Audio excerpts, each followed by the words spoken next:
Hello, World Wide Web. Friends on the internet, how are you all doing? Hope you had a good weekend. Thank you for joining me. I'm Adam Green. This is No More News. It is Monday, May 19th, 2025. Got another huge show. Tons of stuff I want to talk about with you guys. Gonna get into the latest with Trump's remarks on Netanyahu. We have Joe Rogan once again shilling Jesus and all the Christians celebrating it. Another mainstream alternative media. Rabbi Yeshua push. We've got Rabbi Shmuley's daughter putting out a video dunking on Christians and showing how stupid their Christian anti-Semitism is. We've got highlights from Ian Carroll, who was just in a big scandal with a Kabbalah bracelet on Twitter, and his appearance on Rogan, where he goes along with the whole Jewish God stuff and the whole it's the Satanists and the Antichrist and the Luciferians. So we're going to get into that as well. Tons of stuff, as well as some other things. We've got end times prophecies as well to cover. Some new rabbis fantasizing about the end. So much stuff. I'm not going to get to it all. I'll be back again tomorrow as well. Starting with, let me make sure everything's good here. Oh, and by the way, this show is only made possible thanks to you guys. Remember, we were debanked on Odysee, my main source of income. So now if you want to support financially and contribute to the show, participate in the show with your messages, the TTS goal is up. Help me fill up that green pill down there so I can continue the streams and support my family. And that is through TTS. The link is pinned at the top of the live chat on Odysee and Rumble, and it's in the description down below. powerchat.live/knowmorenews for those support. Okay, bumper music is gone. Times of Israel. Trump says he's... Oops, that's not the one I wanted to do. Sorry. Trump says he's not frustrated with Netanyahu. And the quote is, "Bibi, he's an angry man, and he should be because October 7th. So justifying Netanyahu, backing Netanyahu, silencing all the critics. There's been rumors for the last couple of weeks, if not years, about Trump secretly being our guy and turning against Netanyahu. And I think we're going to continue to see that narrative. While he's still giving Israel what they want, part of what they want is a narrative of him turning against, abandoning Israel, blaming him for abandoning Israel or betraying Israel or dividing the land of Israel. He benefits them both ways by being their messianic savior, but also their villain and the new Hitler. Here's that clip. Minister Netanyahu. Are you frustrated at all with Prime Minister Netanyahu? No, look, he's got a tough situation. You have to remember there was an October 7th that everyone forgets. It was one of the most violent days in the history of the world, not the Middle East, the world. When you look at the tapes. And come on. How many tens of thousands of Palestinians have been killed compared to that? Proportionally, those lives matter more than all the Palestinian kids. That we're trying to say. Tapes are there for everyone to see. So the tapes are there for everybody to see. You mean the secret private screenings that they've been doing of all this horrible evidence that they can't put out to the public? He has that problem. That problem should have never happened. Now, if I were president, that problem wouldn't have happened because Iran had no money. That's what he says every time. Broke. Are you frustrated at all with Prime Minister Netanyahu? So he's not going to say publicly on a Fox News interview, yes, he is frustrated. Even if he really was, he wouldn't say it also, though, to be fair. Also, just a couple days ago, I think this was Friday, White House official Twitter puts out a Trump announces the Happy Jewish Heritage Month. Let's hear that one. Let's hear this teleprompter read. A very happy Jewish Heritage Month. This May, we celebrate the incredible contributions that the Jewish citizens have made to our country, and they are many. Since all the way back before our nation's founding, Jewish citizens have been part of this fabric of this wonderful American republic. Over the generations, they've become many of our greatest scientists, doctors, artists, jurists, and certainly business people, including Albert Einstein, George Gershwin, Henry Kissinger, Milton Friedman, and so This many. is just like Jewish. If this was an anti-Semite saying, like, they got so much power, the best, they're the top of everything, and all this influence, they'll go, that's anti-Semitic tropes. But then Trump gets up here and he's like, we got to love the Jews more. Look at all the great things they've done. Everybody's got to love them. They're God's chosen people. You know what I mean? That's what it feels like. Like pro-Jewish propaganda PR campaign is what this feels like a little bit. And the others. America is the home of the largest Jewish population outside of Israel by far, and we will always defend our people and our religious believers. That's why we have taken unprecedented action to end the scourge of anti-Semitism, and our streets and our schools and college campuses will be safe. In America, we will respect, honor, and cherish our Jewish community every single day. Happy Jewish Heritage Month to all, and thank you very much. Pretty standard, standard stuff. Did you feel a lot of sincerity in that from Trump? Did he do it? Was that a good read? Did it sound convincing? The House passes another anti-Semitism resolution.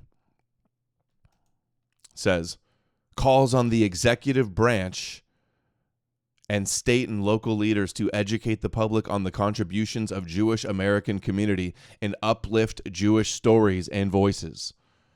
So they're literally just going with the pro-Jewish propaganda campaign. Pro-Jewish indoctrination, pro-Jewish eternal victimhood. Class every month should be Jewish Heritage Month. That's funny. Also in this bill that the House passed says calls on elected officials, faith leaders, and civil society leaders to condemn and counter all acts of anti-Semitism. When they say all acts, they mean any criticism of Jews at all. They always say, they use the language, in any shape or form. We condemn anti-Semitism in any shape or form. All these different ways of implying and insinuating all criticism. And what the uptick of Christian anti-Semitism online, Elon's Twitter, that just gives opportunity for the faith leaders, the Abrahamic faith leaders, to come out and condemn and sympathize and defend. Also takes all possible steps to ensure the safety, security, and dignity of American Jews in all aspects of their lives, including the workplace, college, and university campuses, synagogues, and at home. Isn't that already the rule? Doesn't every American deserve this? How come they're always get like a special treatment? Shouldn't this just apply to all people? Jews seem like they're in their ultra super special category with all of these special, unique bills. Trump calls Gaza nasty and says it's going to be a free zone, the freedom zone, freedom from Palestinians, freedom for the Jews, freedom from Palestinians. And you think the Israel-Hamas, the situation in Gaza is going to come to an end soon? Gaza's a nasty place. It's been that way for years. I think it should become a It's real nasty because Israel's bombed it to rubble. Free zone, freedom. I call it a freedom zone. It should become a freedom zone. It doesn't work. Every 10 years they go back. They have Hamas. Everybody's being killed all over the place. I mean, you ever see... Everybody's being killed? It's so nasty. Who's killing them, Trump? Who's been killing them? Dirty_new_Yorker sent $5. You rock, Adam. Wish I could have a beer with you, but this will have to do. I wish I could have a beer with you too, Dirty New Yorker. Thank you. Watch the Collapse podcast sent $10 on Rumble. Love you, man. Thankful for this community. Thankful for your work. Thankful to be alive and part of helping get rid of this Abrahamic matrix. Christian lies and slander won't stop us. Thanks. Good comment. I agree. Love you too, bro. Getting rid of the Abrahamic matrix. Christian lies and slander won't stop us. I've been seeing the slander and the lies and the stalkers and the obsessors for years, since the very beginning. That just motivates me more than anything. And I'm thankful for the community as well. And I'm glad you're interested in the work and the info as much as I am. You talk about crime stats. It's a nasty place. Are these people, these countries that you were just visiting, are they going to have to be a part of the solution? Well, they would be. They would be. I spoke to all three of them. They would absolutely be. I mean, they're really rich and really, really, really, even more than rich. They're good people. And they would help. And so money's not even the problem. Trump's going to get the Nobel Peace Prize. Calling that now. Watch. Save the world, Nobel Peace Prize. Watch. Ooh, you know it's coming. They've already been teasing it for years. Remember? Jerome Corsi on InfoWars. Breaking news, high level above Mossad. That information was that the Israelis were nominating Trump for the Nobel Peace Prize. You got to get countries to say yes, to take them. Look, if these are people that want to be in the Middle East, they really want to be in the Middle East. They love the Middle East. I see that. There's a spirit for the Middle East. They didn't have to go to Sweden, Germany, these different countries. They could have been home in the Middle East if somebody had the brains to build beautiful communities. You know, 1.9 million is a lot of people, but it's not a lot of people, relatively. You know,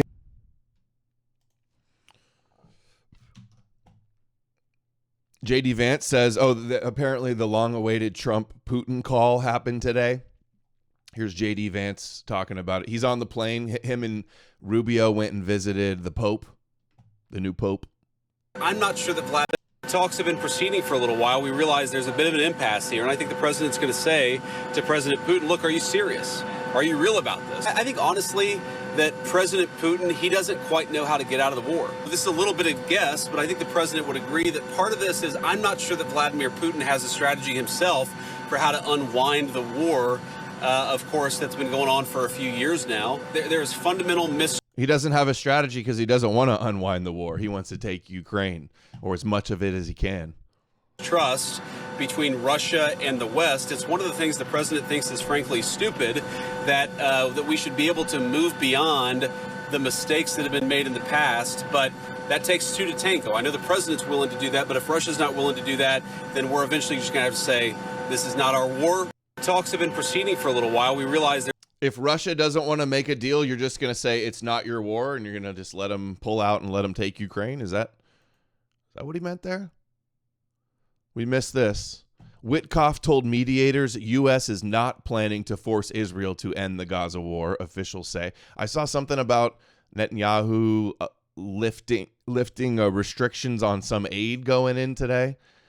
Rubio made a phone call with Israeli Prime Minister Netanyahu and says, the secretary stressed the deep U.S. commitment to historic relationship with Israel and the ironclad U.S. support for Israeli security. It's going to be business as usual serving Israel, but they're just going to keep running with the Trump abandoned Israel narrative because it benefits them. Because that's what they want their prophecies to be, all the world turning on Israel. Israel being all alone, all the nations coming against them.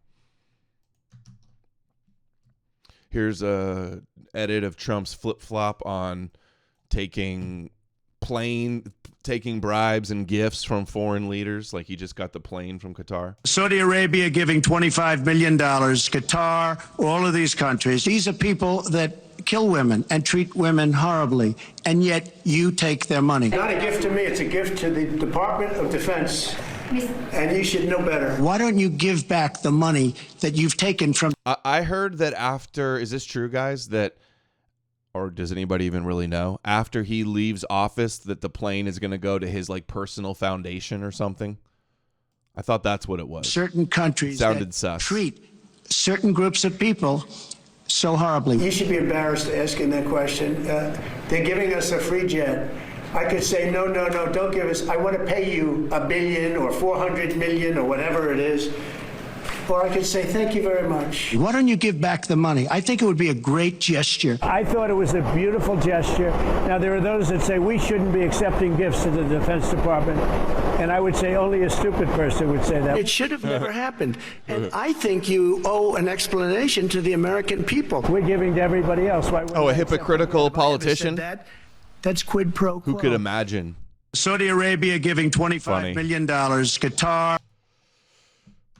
Funny edit. Trump administration is working on a plan to move 1 million people from Gaza to Libya amid Netanyahu announcement his plan to occupy the region. Is 1 million at all. Are we seeing a Trump clip? Women and people of Gaza deserve a much better future, but that will not be in Gaza.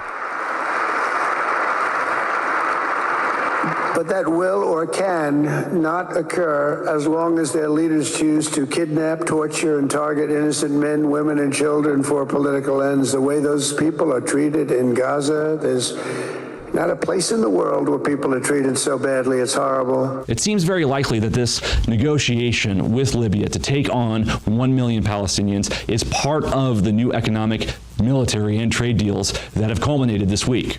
Obviously. Saudi Arabia, incredible deal, $600 billion to $1 trillion in investment in military and technology. We had Elon Musk there, we had Sam Altman there, and the CEO of NVIDIA there as well. So obviously artificial intelligence. Yeah, it's what we've been doing with the Abraham Accords and all these Middle Eastern companies, giving them aid and bribing them to put up with Israel, to normalize with Israel. As part of these developments. And then Trump goes to Qatar and negotiates even more incredible deals and partnerships. Adam King talked about on a space the other day how they would try to trade technology and medicine with countries to get them to support them at the UN. Same type of thing. I mean, it's pretty much politics. Bribery and politics and corruption and buying things off. I mean, it's kind of the way the world works a little bit. Total inversion of traditional American foreign policy in the Middle East, because what we've been doing for the last 50 years hasn't worked at all. See through it all. Talked about Dr. Price, who called me anti-Semitic the other night for saying that Jews invented Jesus and the point of the Messiah is to conquer the Gentiles. But it's not anti-Semitic when rabbis all say it. I could show hours of rabbis saying it, and that's not anti-Semitic. But if I say, no, that's what they believe, and that's what it is, and look at this verse, you're anti-Semitic, and you're a bad person, and nobody should talk to you. Goy Force One, Doc Holliday. All right, let's see this one. Whatever is ultimately... New one from See Through It All. What's the point of Mashiach? What's the point of Yemot HaMashiach, the Messianic era? At that time, the world is going to... What's with this camera framing, dude? It's like, tilt your camera down. be filled with the knowledge of God. What's the point of Mashiach? What's the point of Yemot HaMashiach, the Messianic era? At that time, the world is going to be filled with the knowledge of God. Everyone's going to see Hashem clearly in their lives. There's not going to be any other religions in the world, just the chosen people. Mashiach is going to be the king of the entire world. Everyone's going to pay homage to the king in the Beis HaMikdash. And this goes in the Zionist Jewish New World Order video. He's going to rule the whole world. They're just like so carefree about it. But then if we say, no, they want their king to rule the world and enslave all the nations, they go, oh, you're an anti-Semite. That's an anti-Semitic trope. Everyone's going to believe in... The rabbis always have the worst camera angles. It's funny, yeah. One God, and it's going to be utopian existence. Utopia, Jewish utopia. Everyone's going to pay homage. And the thing is Christians want the same thing. That's why Christians are the same problem. They are, Christianity is Messianic Judaism. Messianic apocalyptic Judaism, just like these rabbis, want the same thing based on the same verses. Mashiach is going to be the king of the entire world. Everyone's going to pay homage to the king in the Beis HaMikdash, and everyone's going to believe in one God, and it's going to be utopian existence. The Mashiach that we classically call Mashiach, like the big Mashiach, is Mashiach ben David. When Mashiach ben David comes, it's game over. That's Mashiach. We get to a utopian existence where everyone follows one world religion. Mashiach is the king Noahide laws, undisputed ruler over the entire universe, and he has prophecy returns, and everyone... Prophecy. All the Christians believing this prophecy, enabling this prophecy. This prophecy is how they enslave us. It's how they enslave you. Everyone flocks to him to find out what is the Finally got it. At that time, the whole world will be filled with the knowledge of God, and there'll be world peace. We said it's going to be a very, very good time to be alive. So God's going to give a period of history where you will just... Everybody's got to bow down and worship the God that chose us, and then there'll be world peace. Okay, Goy? It's good for us. It's good for you. Have a desire to serve him all day. You'll delve into Torah in the deepest ways possible. The whole and the Goyim will want to serve us all day. We'll have 2,800 slaves. You can play all those rabbi clips too, but that would be anti-Semitic, I guess. recognize that Israel is the capital of the world, Mashiach is the king of the world, the Jewish people are the priests of the world, everyone will pay homage, everyone will be unified world peace, no more war. Okay, so that's Yemana Mashiach is going to be utopian existence, but it's going to be utopian existence where God's going to be revealed in the world. There's going to be one unified religion. And there's going to be one unified religion. We all serve God. There's going to be the priests. There's going to be everyone else. And we're all going to say Mashiach is. So there's going to be the Jews, the priests, the nation of priests, and then the flock, all the Goyim, 2,800 slaves.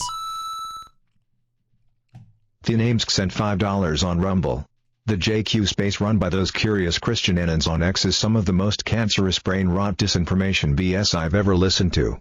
Interesting, none of those guys criticizes kosher Putin/Russia. Oh, they love Putin for the most part over there from what I've seen. Dude, this is like the best clip ever. What does it have? 55 likes. See Through It All digs up the best clip ever, 55 likes.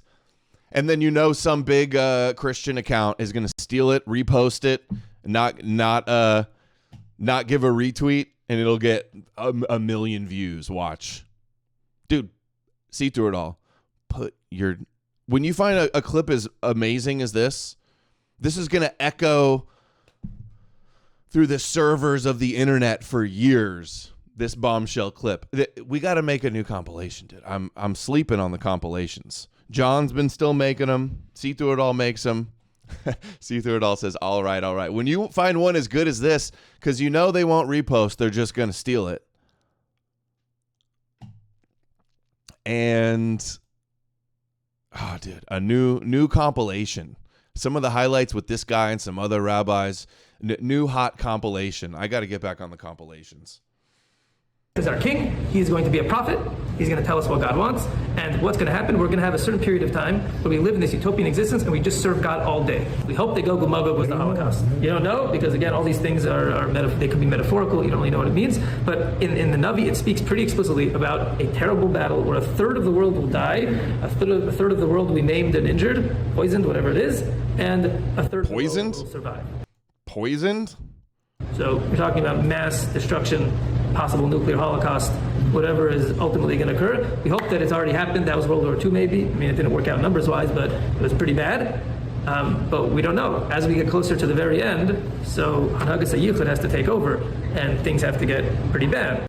Dude, things got to be really bad. The Christians like, yeah, it's got to get really bad. Birth pangs of the Messiah. We're going to be beheaded. We're going to be corrupted. There's going to be a huge fall. There's going to be an antichrist. There's going to be end times wars. It's going to be really bad. But when we die and when we lose, we win in heaven. What, you don't believe in Jewish prophecies? What are you, anti-white? This prophecy is how they enslave us. Let's see. How long is this one? 4 minutes? Let's do this one. Happening right now, right? Another new See Through It All. Already before. Yes, we're Zionists, but getting to this whole conversation that we already did. We see what's happening right now, right? I told you already before in these classes. I told you before in the group. I told you in the calling all Jews and everything like that. When Jews around the world, particularly in the States, look to a man who was elected to, oh, now it's going to be good and we will this and that and da-da-da. When you're looking for a man to save you, what happens? God will either do one of two things. He will remove that individual from the equation, or he will make that individual turn on you. He thinks God's going to make Trump turn on the Jews because they worshipped him like an idol. He's going to turn on them. Is that what he's trying to get at? It has happened before every single time. Every single time. He did the meme. Every single time. The meme, of course. And it's going to happen again. And we know it by default has to happen again because Edom, America, the Christian world, the Western world, have to turn on Israel. Gog Magog equals to 70, as in the 70 nations. Has to turn on Israel. America has to turn on Israel. And then get scapegoated. And then America also has to be destroyed for Israel to rise. So we're not going to be buddies with America. There's no other way. Hey, greatest allies. Don't forget, greatest allies. Every time it's like, we're your greatest allies. And then we just go watch what their rabbis say. And it's like this type of shit every time. Almost every time.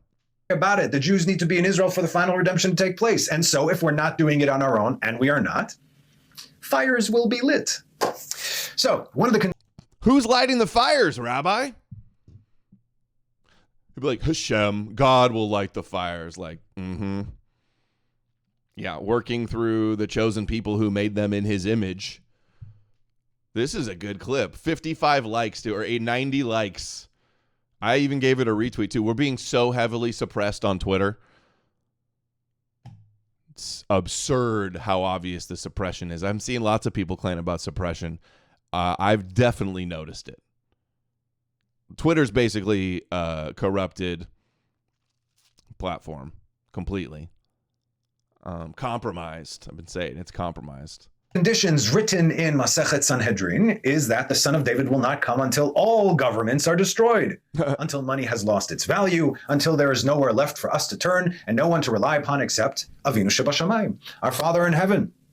Now, this isn't just the Israeli government that I'm talking about, but all governments around the world. Again, you understand the system is broken. It's all written. That's why we don't get excited. I mean, we're getting excited because what comes next. But hey, don't fret. It's all good. It's all part getting real excited. It's all good. Trust the plan. Trust the Jews really trust the plan. Christians trust the plan, except the Jews are trusting the plan. There's a difference because they came up with the plan. They have the plan and they're carrying out the plan and they know the secrets of the plan. And the Christians are playing their role in the plan for them. So that's what I always say. Why are Jews so confident that everything's going according to plan? Because their opposition are playing their roles in the script to the T. Christians and Muslims. of God's plan. We got it written down. But yes, everything will crumble. The Israeli government that I'm talking about. This rabbi's the best, dude. This is my favorite rabbi. He's got the most Americanized voice. He probably spits the least. Is this your favorite rabbi? See through it all? But all governments around the world, again, you understand the system is broken. It's all written. That's why we don't get excited. I mean, we're getting excited because what comes next. But hey, don't fret. It's all good. It's all part of God's plan. We got it written down. We got it written down. We've read the book. When you read the book and point out what it says and know how it ends and say like, hey, that's crazy. I feel like I'm taking crazy pills. Like, you're anti-Semitic. Be a slave or you're anti-Semitic. Zorinder Edod says, proudly wearing my Trump They Live shirt today. My daughter even said, I like your orange shirt, Daddy. My first daughter loved the shirt, and my new daughter loves the shirt too. And she even just said the other day, like, it's the clown. It's the clown man. He isn't a rabbi either. Yeah, he might as well be, though. What is a rabbi? You took the rabbi test. You went to rabbi school. Guys that are not rabbis could know way more than other rabbis or be way more honest than other rabbis. Just like people that don't have PhDs could read more and know more and be right about more things than PhDs. But yes, everything will crumble. Sorry, not sorry. So he knows we watch him too, right? Remember he said something about us watching him and clipping him, and he still gets on here and says all this shit. And he's just like, complete immunity. He can just be calling for our genocide and our destruction and then be on YouTube, no problem. He's a rabbi. He has secret Jewish books and reads and writes Hebrew. He lives in Jerusalem. I thought he said he wasn't a rabbi, though.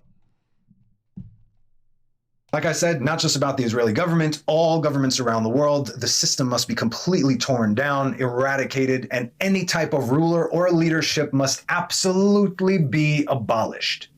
Once this happens, and not before, then we will have Malchut Beit David, the kingship of the house of David. That's what everybody wants, right? Guess. No, not everybody. Alex Jones and the Christians want Moshiach ben David to rule the world. Yeah, all the spiritual Jews are waiting for Moshiach ben David. See, if there weren't billions of Christians that were waiting for a Moshiach to come and rule the world, rabbis wouldn't have this. You give them this, Christians. You enable this. Beit David, the kingship of the house of David. That's what everybody wants, right? Guess what? Don't support the system. And Mashiach ben David will rule from Jerusalem, Israel, over the whole world. And those who remain, those who will be hallowed, as God said, you will be. Like it or not, you will be. will assist by becoming the kingdom of priests for the nations.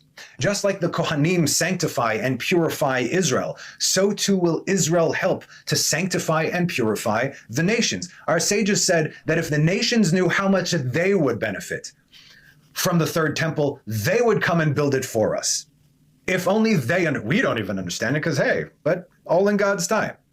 And the first sign of this, after everything collapses, after governments and armies fall, fake copycat religions have been exposed for what they are. And he's talking about Christianity and Islam.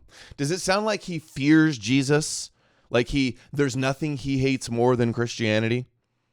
Or it's like he knows in due time that it's a lie and lies can't withstand. You think rabbis are scared Jesus is going to float down from a cloud and force them to convert? Not even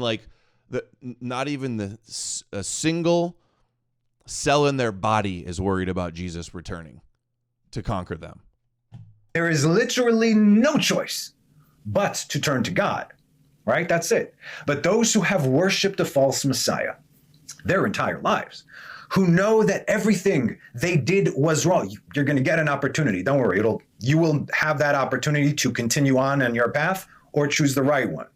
But with the truest of intentions, I know, God knows, desired only to serve God, though their worship was devious, through no fault of their own, will turn to the Jew at the end. And why? From Zechariah 8:22. Grab onto their and many peoples and powerful nations shall come to entreat the Lord of hosts in Jerusalem, and to pray before the Lord. So said the Lord of hosts. Okay, what is God saying?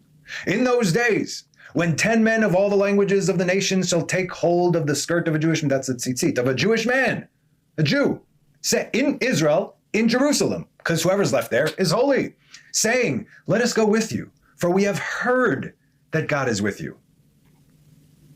Don't deny the New Testament, Jesus says salvation is from the Jews. Salvation is of the Jews. Sounds very similar to that. It's your book, Christians. You're going to grab onto the Jew and say, we heard God is with you, and go and worship the God of Zion. Prophets. This is what is going to happen. It's right there in the simplest language, in the simplest text. Yeah, it's not like, oh, you believe the rabbis like you believe the Torah? Yeah, well, that's just like your opinion, man. All right, now we got Rabbi Yitzhak Shapira with a very animated, what is this? Okay, Rabbi says America will be destroyed by Iran according to prophecy, the Gog and Magog prophecies. Let's go. America. Today, I would like to reveal. Rabbi Adam Sandler, let's go. Today, I would like to reveal to you the shocking prophecy that is revealed and released before our eyes, straight from the word of the Bible. Final war will be birthed out of this, which is the war between Edom and between Ishmael. Where we are heading to right now and what we're seeing is the birth pangs that will lead to the worst of all wars, will be the war.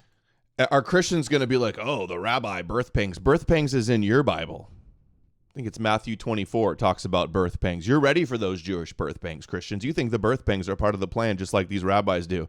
White Stag says, this is my least favorite rabbi. No, this is one of my top favorite rabbis, too. Most energetic. That's funny. War between Ishmael and between Edom, which will be more grievous than the two other wars, as it is said, from the grievous of this war. And what will be the result? From there the son of David will flourish, and he will see the destruction of both kingdoms. Rabbi Joshua, son of... Isn't it wild that we got all the Zionists and Netanyahu trying to push us with war and to bomb Iran and Iran's going to get a nuke and attack America? Like, they've been saying this for decades, and then you got the rabbis behind the scenes just like, yeah, the war, America destroyed in the war.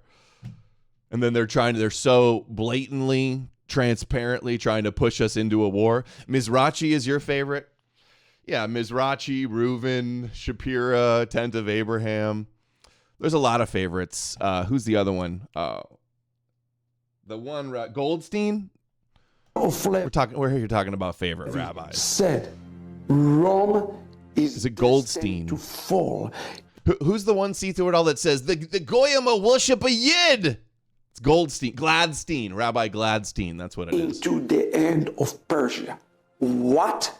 Edom is going to fall to Persia. There are only two nations today that are being fighting against each other, and it is the United States of America in Iran.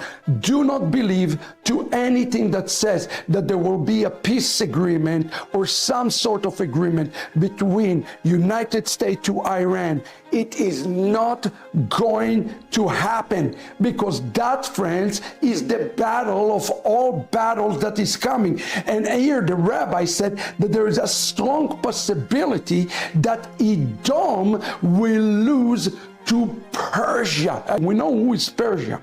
Who is in conflict with Persia today? In Persia today, the conflict is with the United States. United States is Edom. But the rabbi disagree and say there is another possibility that Persia is destined to fall to the hand of Edom.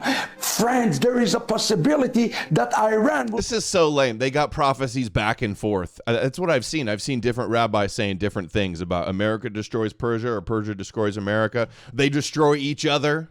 That's the consensus. So they're both true. Fall to Edom. Yeah, also he's trying to make it seem like it's America versus Iran. It's really America or Israel versus Iran. And they're getting us set up in the war where we get destroyed. With Russia, too. They usually say Russia is Gog. And from that will be the birthing of the Messiah. Either way, the final conflict that is coming before us is between United States and Persia. And in this final battle, it's going to be Edom and Persia who are going to be fighting against each other. And Edom is the United States without a doubt. And Persia... Without a doubt. Without a doubt. That would be good. Time for a new anti-Edom mix. It's wild to me how there can be so much evidence about these rabbis fantasizing about the destruction of America, and everybody's not talking about it. Who is also called the bear, is going to be the one that is going to have an alliance of Russia and Iran, who is going to fight one another. And the shocking part is the rabbi says that there is a possibility that Persia will defeat United States. What the Gemara says, that the final war between Persia and Edom, which is clearly the United States, will take place until the days of the coming of the Mashiach. The prophet of Obadiah in chapter 1 verse 9 says the following. Listen carefully. He says, "Then you mighty men, O Yemen, you will be shattered, so that everyone will be cut off from the hill country of Esau." Isn't that weird? Trump did the very public bombing of what looked like some tribal circle they had over in Yemen. Yemen will be shattered and everyone will be cut off from the hill country of Esau by slaughter. Is that supposed to be a coincidence too? Or is Yemen part of it? The slaughter. You see, there is always a connection between Yemen and Esau and Edom, and we have to understand this connection. Totally not disturbing. Falls right into prophecy. Here's another mix of See Through It All did. That was just from a few days ago, by the way. To our shock, United States is revealing its true colors right now. And you're probably wondering, what do I mean by that?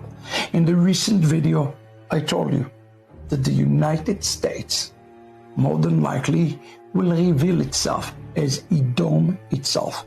Many people wrote me and said, "I don't understand. What do you mean United States is Edom?"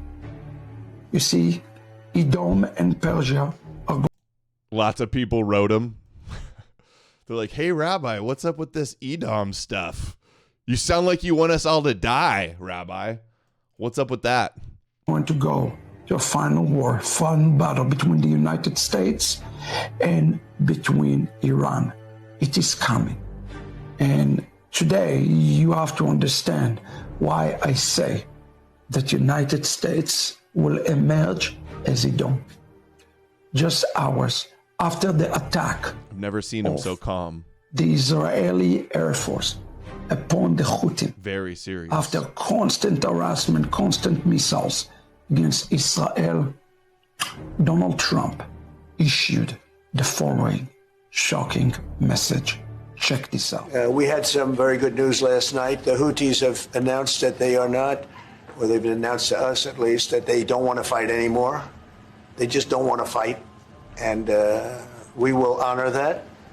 And we will stop the bombings. And they have capitulated, but more importantly, we will take their word. They say they will not be blowing up ships anymore. As you know, sailing beautifully down the various seas, it wasn't just a canal, it was, and I will accept their word, and we are going to stop the bombing of the Houthis, effective immediately, and Marco, you'll let everybody know that. The shocking message from Donald Trump that is coming will follow up with an announcement. Now, nobody knows what is this announcement. I suspect that a false peace between Israel and its neighbors is going to be in the works. A false That's peace. my suspicion that will lead us to the war with Persia. But for the United States to come now, immediately after the attack of Israel, and basically say to Israel, those who read behind the lines and say, stop Israel, this war is over, tells you what United States thinking and who is behind the United States. I hope that those of you who are watching this are wise and understand. So the Houthis said they're going to stop bombing ships. And they said, okay, well, you better not. And we won't bomb you anymore. And he's kvetching about that.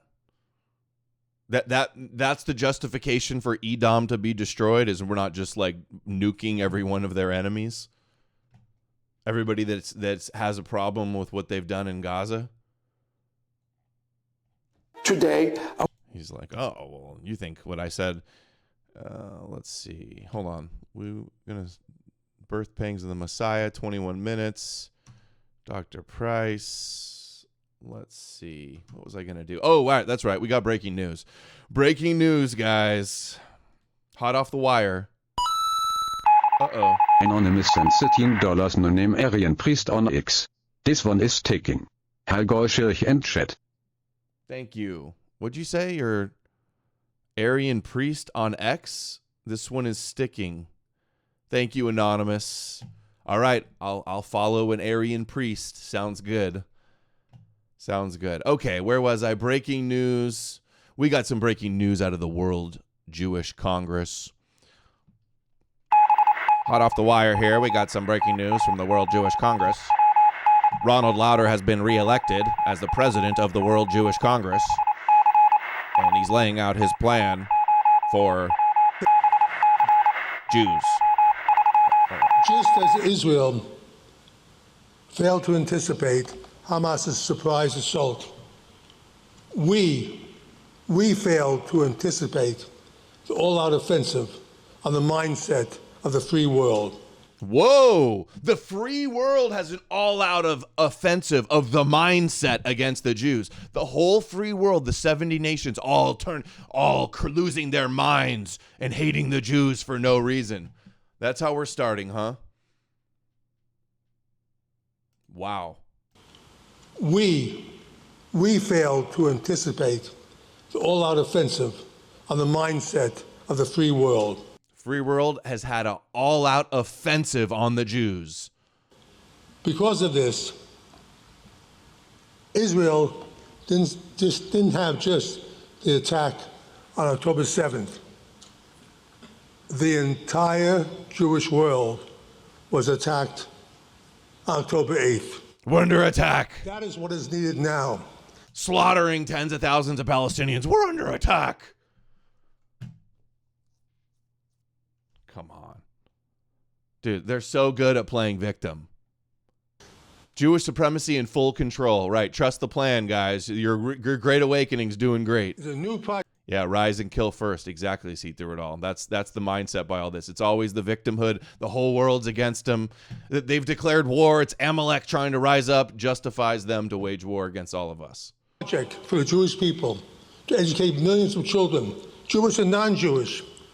We will have to go school by school to remove the anti-Israel, anti-Semitic teachers. School by school, indoctrinate the children. Pro-Jewish propaganda in all the schools. Noahide law moment of silence in the schools. No anti-Israel protests in the schools. Mandatory, intense Holocaust education in all the schools. He's also called for harsh laws and criminalization of so-called anti-Semitism. This will not be an easy task, but the World Jewish Congress in 40 countries around the world is still the one organization that should be at the forefront of this endeavor. Impose the IRA definition of anti-Semitism on every institution. So today, let us all call for a Jewish revival based on education. Education, education, education. Education in the Torah. Wow. Help me, Jesus! Help me, Jewish God! That's the Christians right now. What the Christians should be saying. Okay, this big YouTuber Asmongold is criticizing Christianity. Excuse me. These Christians like to pretend like anti-Abrahamic views are niche or unmarketable, says Need More Amalek. But most people with above average intelligence notice some version of this. Let's hear what he has to say here. See the most freakish photos go viral on there, and they're filled with comments from middle-aged dudes like, "You may be a little unusual, oh quirky one, but God." Why is it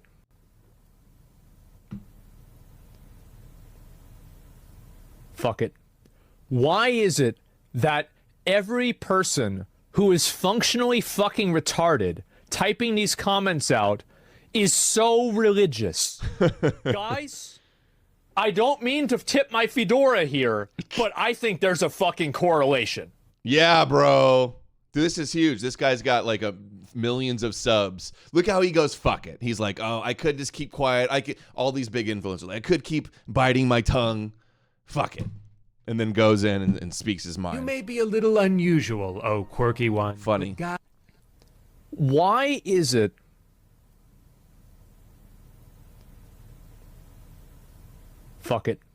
Why is it the fuck it is so funny? He had the thought about how stupid Christians are, and he's like, oh, fuck it. I'm going in. Speaking my mind. That every person who is functionally fucking retarded typing these comments out is so religious? Why is it that almost every flat earther is so religious? Why is it that some of the biggest spurgs and mentally ill people and drug addicts and criminals in prison? John, even said $5 finally got logged into powerchat. Good. They jumped through two-factor authentication. Uh-oh. Right. Safe. It's safe. Come on, Jews. Let's get those shekels to Adam already. Let's get those shekels. And I'm sorry, but I think that the pill is not filling up.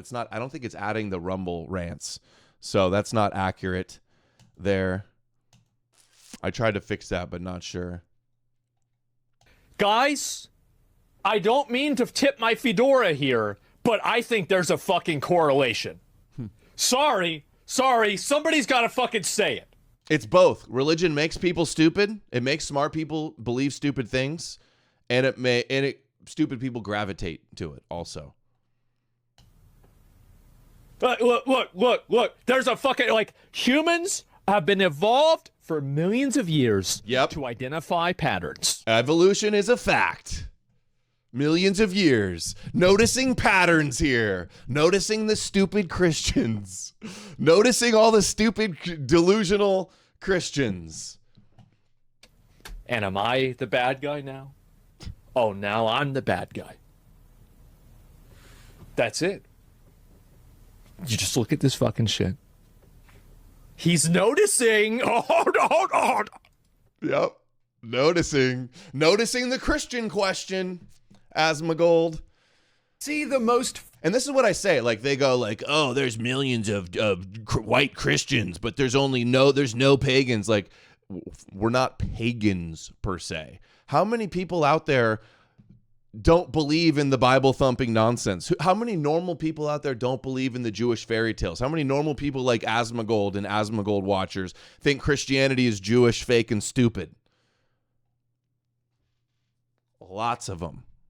It's not a hard sell to convince you that Jesus is fake, Jewish, and stupid, and a problem.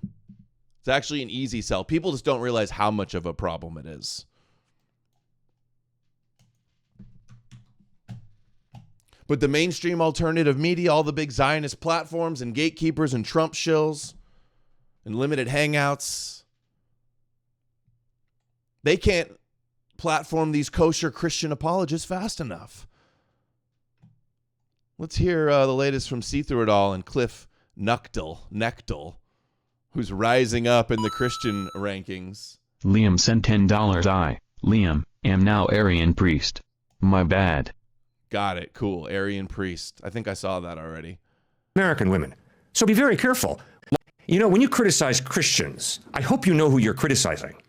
The demographic with the largest numbers of followers of Christ in the world is women of color. Based. And the demographic with the largest number of followers of Christ in it percentage-wise in the United States is African-American women. So be very careful when you start criticizing Christians. And yet... Hey, don't mess with the black women, those Christian black women. Dude, this is so funny. See Through It All. Oh, my God. So many professors and so much thinking in the press in our country has basically said, oh, Christianity is a white Western man's religion. A young lady said that to me at the University of South Carolina. I was just about to answer her. A tall black gentleman steps out of the crowd and says, excuse me, I'm a grad student here and I'm from Ethiopia. Our Ethiopian Christian church is far older than any Christian church here in the United States or in any part of Western Europe. And this idea that Christianity is a white Western religion is totally false. You could have heard a pin drop. But totally false. Completely Jewish and brown.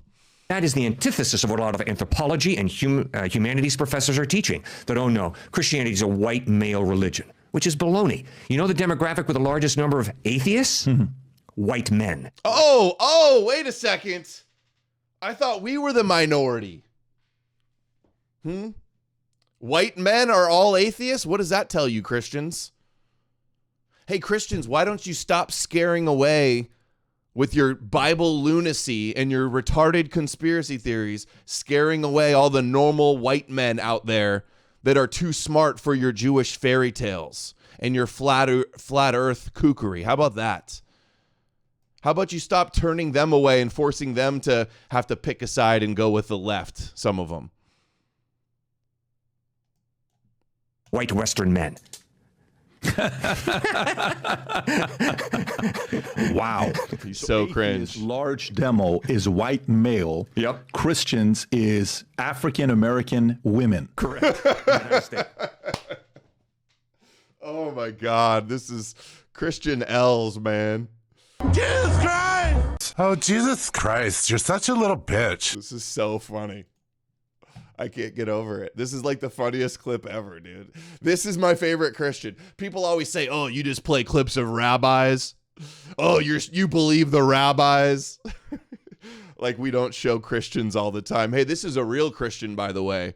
This is the Christians that go on all the big podcasts and have the huge platforms and get boosted up by the algorithms. This is the type of Christianity that's winning out.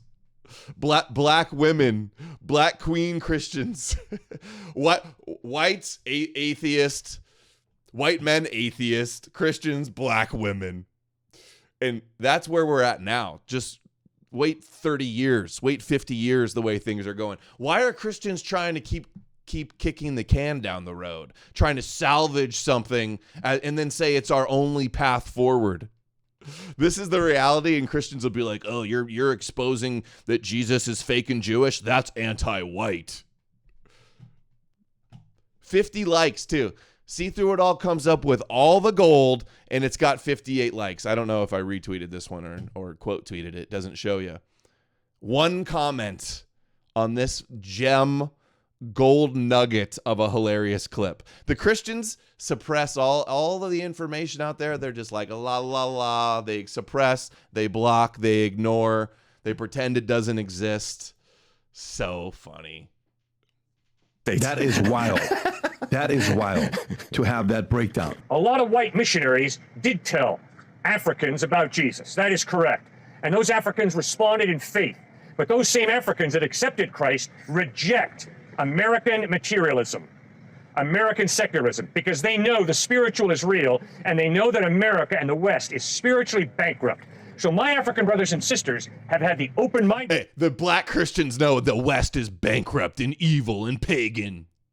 All those evil whites in the West, in Edom, the black Christians, they're gonna activate the hordes of Chinese and Africans and Mexicans against all you racist white Christians. All you LARPing e-crusaders that think Christianity is like white supremacy. Dude, you are completely outnumbered, and you stand no chance. Hail Adam, hail the old gods. Good show as always. When will the book be done? Can't wait to read it. It's so good. A few months, hopefully. I'm working on it like 4 hours every night, staying up till like 1 o'clock in the morning after the girls go to sleep and writing. Like I said, I could rush it and I could just put out whatever to you guys, but I just want it to be amazing and the very best it could be. So you can't rush a masterpiece. It is to accept Jesus Christ and to reject American materialism. Bravo, Africa. Don't lose it. Bravo, Africa. Because of bunch of white nationalists, I just said a bunch of white nationalists push Christianity down your throat. Christianity was in Africa before Europe. Whoa, did you hear that?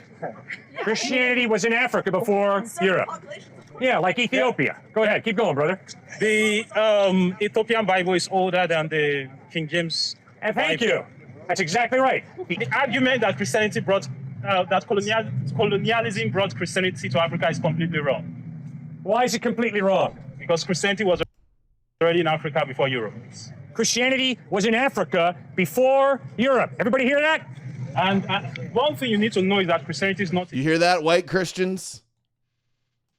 Ooh, feel the burn. Thank you, Honeybee High. Honeybee High sent $20 on Rumble. Your show is the best. I think so, but I'm biased. And it is all the stuff that I'm interested in. So, of course, it's my favorite show.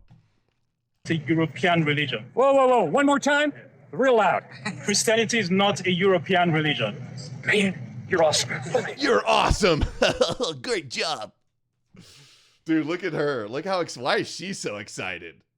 What is she, like half black, half redhead mom or something? She can't be all Christianity. White, right? Yes, it's not white, Goy. It's Jewish and black. And they're right. No lies detected. That is so funny. It's not a white European faith religion. Keep going, brother. I like you. Jesus wasn't white. Jesus was not white. Keep going. So he looks more like, the Jews. He was a Jewish man, right? So he was kind of brown. Some people tell me God's a white male. I'm sorry. Jesus Christ contradicts that. Jesus says, no, God is not a white male. And Jesus and God do not assert white supremacy. Jesus reveals very clearly God is spirit. He's a spiritual being. And when he wanted to reveal himself most clearly, he was not born a Caucasian, he was born a Jew in Palestine. Jesus is not a white phenomenon. There is much more Asian people than in the West as well. Right. So there's much more, the population of Asia is much higher than Europe or America. Yeah, but we're not out here talking about the American flag, apple pie, and Jesus. Isn't that the wonderful combo? You can pick it up. I debated his son on Modern Day Debates, and I mopped the floor with him so bad, I'm pretty sure they took it down. McDonald's. We're not talking about that.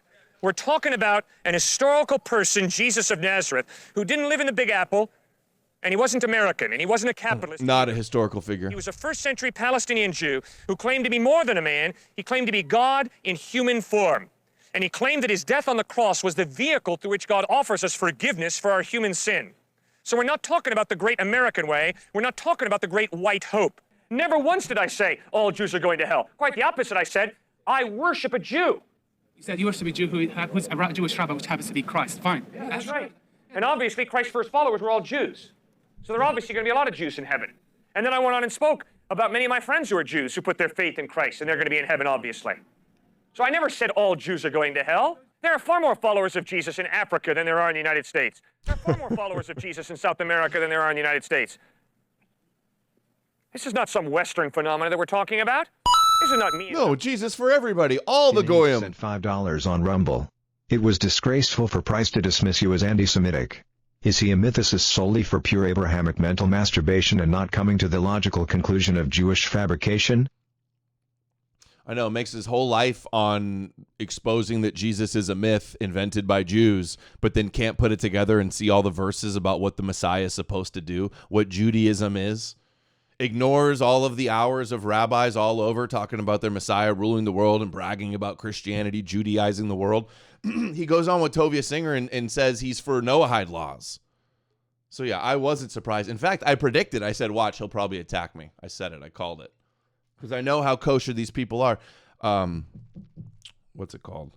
Skirbina writes in his book, he goes like, you're telling me nobody at any point lied about any of this? It's just completely nothing nefarious whatsoever. It's like, it's a blueprint for the Messiah and the God of Israel to rule the world. Clearly, you're being dishonest if you can't admit that. So yeah, but Robert Price knows the climate. He just got canceled. And if he says Jews invented Christianity, then they'll definitely cancel him. That's the way it is. Skirbina calls him and Carrier out too. Like, they'll never place any blame on anyone. And Price will entertain all day the Roman provenance that the Romans invented Jesus as a conspiracy against the Jews. He's not going to run around saying, oh, I can't talk to you. That's anti-Roman.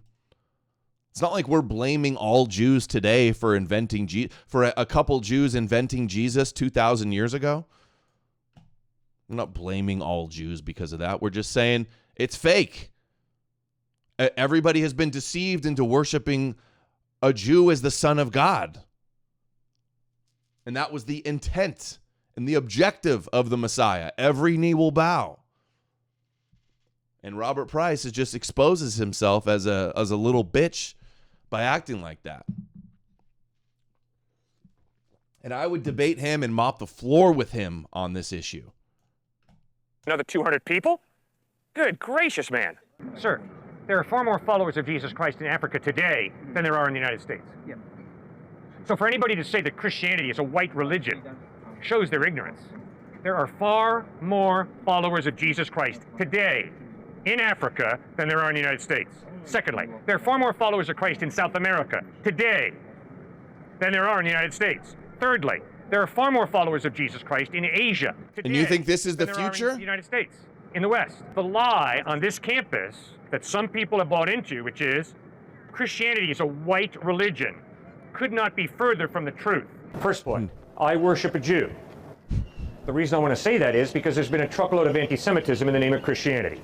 Yeah, all these lying, delusional copers online, e-crusaders, denying the obvious fact that everybody knows that Jesus is a Jewish figure and that all the first Christians were Jewish and that it's this offshoot of Judaism.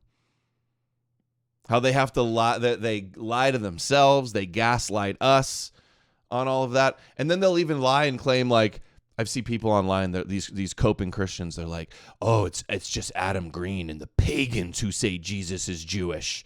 They're promoting a Jesus was Jewish psyop. It's like, boo, bitch, every single church, every denomination, every Jew, every Muslim, every rabbi, every priest, every theological seminary, every secular scholar, even Nazis and anti-Semites, everybody knows that Christianity is Jewish.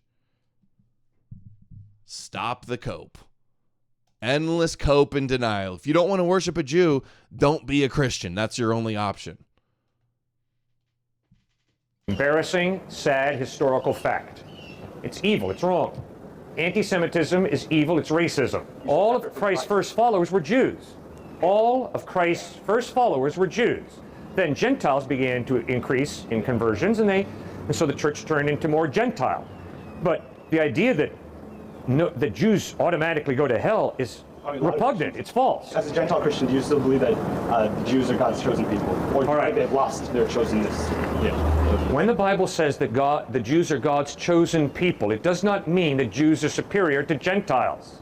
It simply means that when God wanted to reveal himself most clearly, he spoke through the Jewish prophets, and when he wanted to reveal himself the most clearly, he became a man, and he was a Jew. Jesus was a Jew. That's all the Bible means when it says the Jews are God's chosen people. It doesn't mean they're superior or inferior. And any anti-Semitism in the name of Christianity is obviously a farce. Because anybody who puts their faith in Christ is obviously insisting God became a Jew. How can I be anti-Semitic and follow and worship a Jew? Yeah, well, I worship a Jew. Jesus was a Jew. So faith in Jesus is not anti-Semitic. Jesus was a Jew himself. That's right, I worship a Jew. That's why anti-Semitism is not an option for me. I worship a Jew.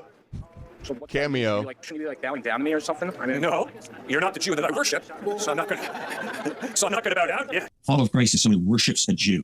Anti-Semitism in the name. Imagine having a religion that has anything to do with Jews. If you choose to live your life separate from God, separate from Christ, or believe in a similar God to that, let's say the Jewish God, right? Well, if you really believe in the Jewish God, I think you'll accept Christ. You claim to be the Jew. Wait. I'm told it's not the Jewish God. Another top apologist online goes on all the top podcasts, all the big podcasts, huge on Twitter. There's no question in his mind that Jesus is a Jew and that Yahweh is the Jewish God. So when I address what Christianity actually is, I've got these coping Christians online that are a minuscule, irrelevant minority that just want to attack me all day and run cover for this. That's right. That's what they're ultimately do, is just running cover. You know, when you criticize and running defense for what Christianity and Judaism actually is, running defense for Jewish prophecies. Obviously, there's been a boatload of racism. One more. Here he is on, I'm telling you, these guys on every top podcast. Now they got Wes Huff on all the big, completely astroturfing these Christian apologists. Popularizing Christianity by having all these apologists on. All these huge Zionist kosher platforms, guys, are push Christianity, shovel it down your throat. Joe Rogan also we'll talk about. Alex Jones. All the biggest Zionist shills and platforms, all promoting, shilling Jesus, and you guys still can't put it together. I shouldn't say you guys, but the Christians can't put it together. Are they having people on saying Jesus is a myth? And showing all the obvious scripture, showing what that myth was intended on doing? No, they'll not show you any of that. This is on Jake Paul's podcast, I think, right? Oh, wait. And Jesus didn't have blonde hair and blue eyes. Right? He was a Jew. Do you guys believe in the classically accepted appearance of Jesus Christ? No, Jesus did not have blonde hair and blue eyes. He was not a WASP. He was not a Westerner. He was a Jew. And obviously there's been a boatload of racism that has been justified in the name of Christianity. It's sick. It's sad. There's been a bunch of anti-Semitism in the name of Christianity, which is sick and... Think about this, Christians, okay? If they've got the millions of subs, they're boosted by all the algorithms, they're on all the big platforms, they make the millions of dollars, they have the mega churches saying this stuff, and they call you powerless, anon, coping losers online, not real Christians. Who's the real Christians? Christianity isn't real, so real Christianity is whatever really is being done with Christianity. And I'll tell you one thing, you can say Zionist Christians aren't real Christians, but their influence and their power and their agenda playing out is all very, very real. Sad. There's been a bunch of prejudice against Arab people, against African Americans, Africans. It's tragic. Jesus does not come for one race. He comes for the world. He loves every single one of us. And Jesus didn't have blonde hair and blue eyes. Right? He was a Jew. Do you guys believe in the classically accepted appearance of Jesus Christ? No, Jesus did not have blonde hair and blue eyes. He was not a WASP. He was not a Westerner. He was a Jew. And obviously, there's been a boatload of racism that has been justified in the name of Christianity. It's sick. It's sad. There's been a bunch of anti-Semitism in the name of Christianity, which is sick and sad. There's been a bunch of prejudice against Arab people, against African Americans, Africans. It's tragic. Jesus does not come for one race. He comes for the world. He loves every single one of us. And Jesus didn't have the Jewish God loves you all. The Jewish Moshiach came for all the Goyim. He came to save all the Goyim. The names sent $5 on Rumble. So is Scribina the only mythicist who isn't afraid to say from his chest what Christianity really is? No, not the only. But this little like YouTube cabal of them, none of them will say it. Richard Carrier will touch on it a little bit. Like in his book, he goes like, oh, they wanted their Messiah to rule the whole world. And it's like, okay, and then they invented a Messiah that ended up ruling the world, and you can't put two and two together here? Can't call a spade a spade? They know the repercussions. They're already alienated and marginalized just by saying Jesus didn't exist. They know the way the biblical mafia will ruin you and blacklist you if they label you an anti-Semite. That's how the gatekeeping happens. All right, Joe Rogan, Fox News is promoting, isn't sold on the Big Bang Theory. When it comes to the explanation of the origin of the universe and Jesus' resurrection, he says, Jesus makes more sense. People get so hung up on Big Bang. There was something before the Big Bang. You believe in gravity, right? You believe in density, right? Like, I don't even know if I believe in the Big Bang. That's just like the leading theory based on an expanding universe. But I think the universe has always existed. Infinite universe. That's what I think. I don't see how it could have an end. It's just lasted forever. God hasn't lasted forever and is eternal and made the universe. You just skip a step that just causes requires more explanation. God. It's not God that was eternal, just the universe is eternal. Things didn't appear out of nothing. And saying just the existence is eternal is nowhere near as crazy as Jesus is the Son of God that came and had to have a blood magic ritual and then rose from the dead. That's way more wacky than incremental mutation and adaptation and natural selection, evolution, and the universe just being eternal and always existing. But the Christians love Joe Rogan's the new Christian hero, and I've been documenting this since the turn began. He used to be very anti-Christian, and now he's in with MAGA and Alex Jones and Trump and Russell Brand and the mainstream alternative media. And of course, the biggest podcaster promoting Jesus. Doesn't believe in Jesus. He thinks Jesus is retarded, yet he's still simping and shilling Jesus. Okay? Biggest cultural influencers shilling Jesus. I did a stream on it January 2025, 6 months ago or so.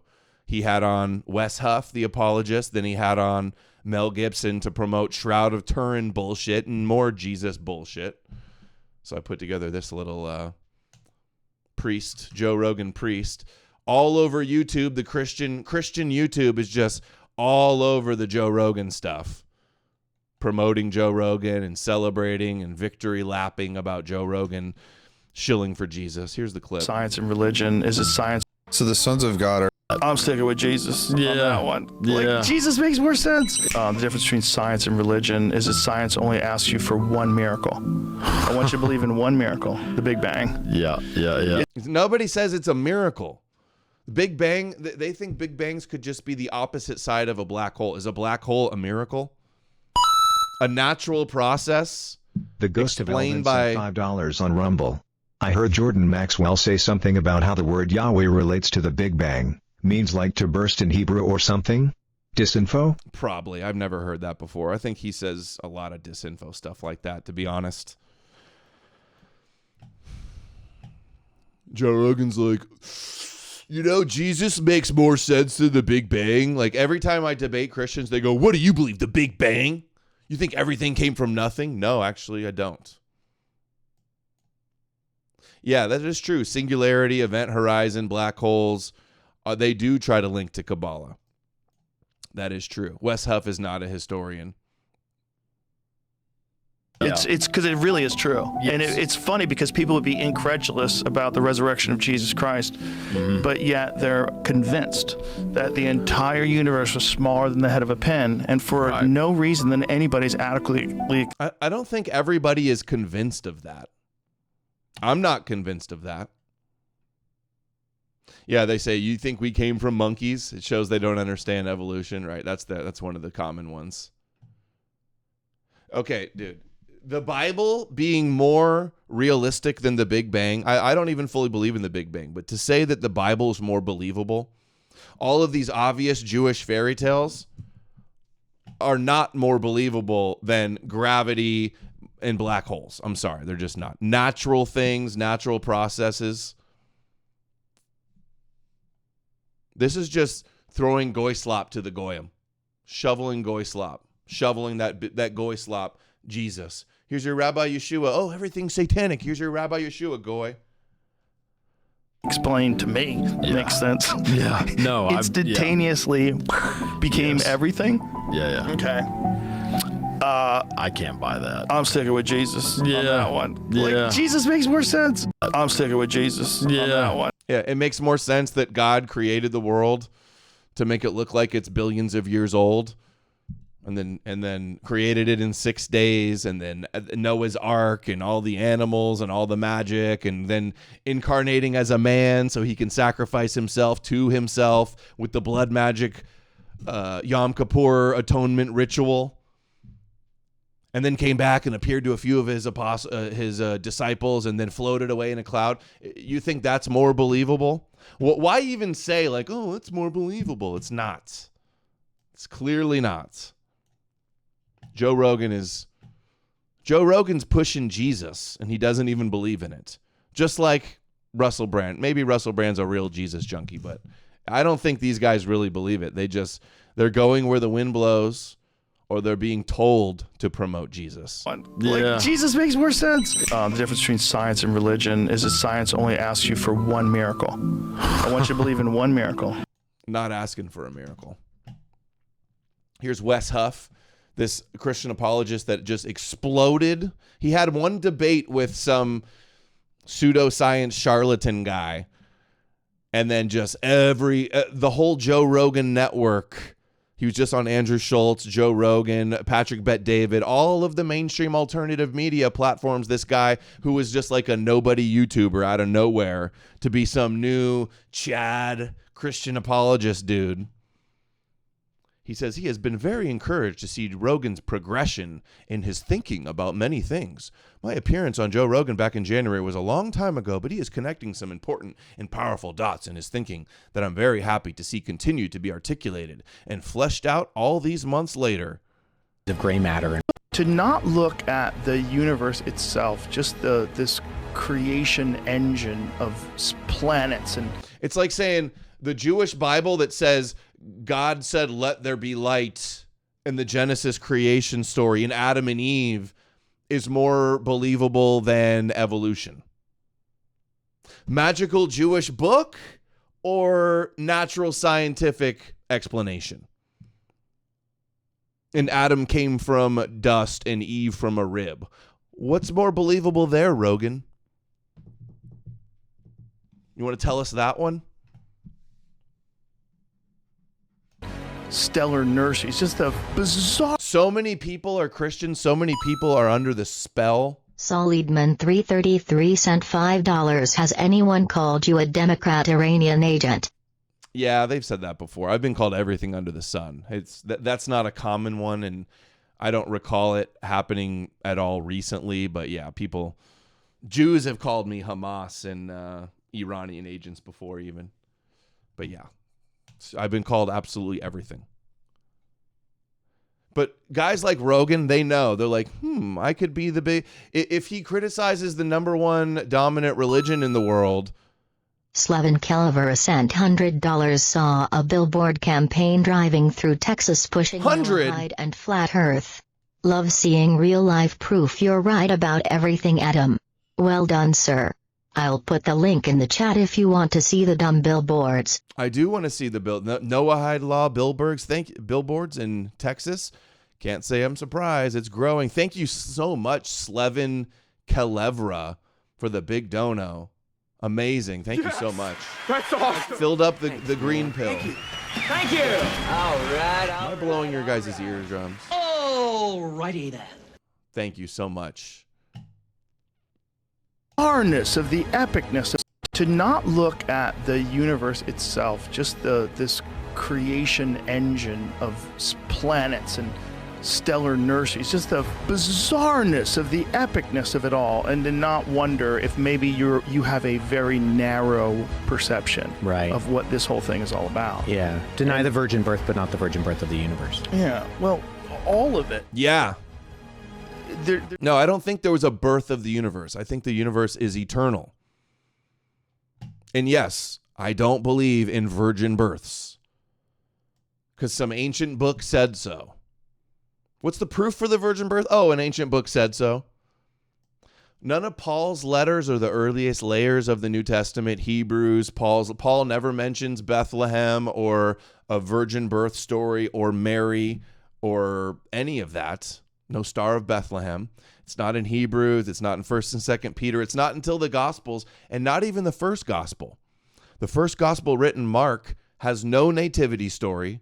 It begins right with saying, and the prophecy is fulfilled, and then Jesus, and then John the Baptist is Elijah, and Jesus is getting baptized. That's where the first Gospel started. It wasn't until Matthew, like 80, 90 years after the supposed virgin birth, that came up with that story.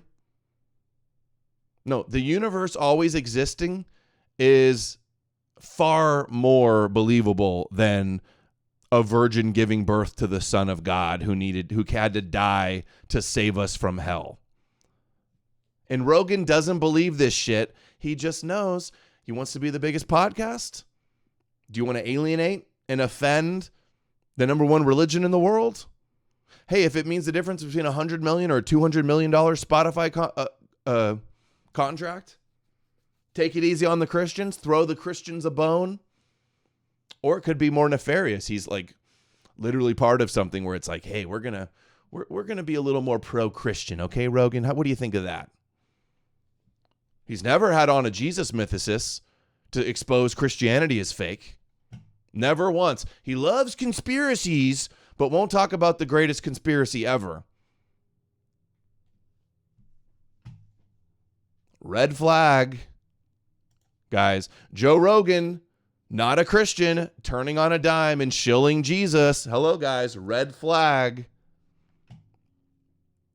There's so many more impressive miracles than any of the things that people think of in the Bible. It's just they're so weird in our day and age that we're not willing to we want to think that things are very clean and easy to measure, and they often are not. What is it? Why does this, however many 3 pounds of gray matter in my brain, why is that able to plummet the intricacies of the universe? Right. Because our brains evolved to be very complex and advanced. What do you think? God spoke a magic word and made your brain like that? And I think that's ultimately the questions that we should be asking in terms of, you matter more than you are matter. There's something going on. There's something going on with all of us. Yeah. We kind of know it. We don't know it. The difference between science and religion is that science only asks you for one miracle. I want you to believe in one miracle, the Big Bang. Yeah. That's a good one. It's great. Nobody says it's a miracle. Nobody's asking for a miracle. That's the way Christian apologists frame it. Line. Yeah. It's because it really is true. Yes. And it's funny because people would be incredulous about if anything, I would say the bigger stretch of a miracle would be how life formed from organic matter. I'd say that's more of a unlikely thing. And it's not that it's unlikely. Something can be very unlikely. Like it could only happen if everything lined up on the first RNA strand, even a pre-cell, pre-DNA RNA strand. It had to happen. It's a 1 in a trillion times. But if you roll the dice trillions and trillions of times, it's almost inevitable that something like that will happen and replication will begin.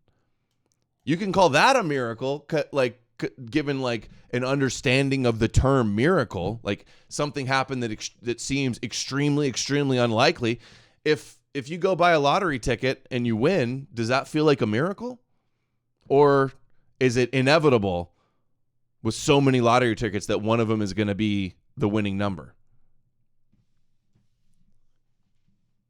Resurrection of Jesus Christ, but yet they're convinced that the entire universe was smaller than the head of a pin, and for no reason that anybody's adequately explained to me. I'm not convinced the entire universe was in the head of a pin. It could just be a localized area of the universe was a little pin, and we just can't see outside of that.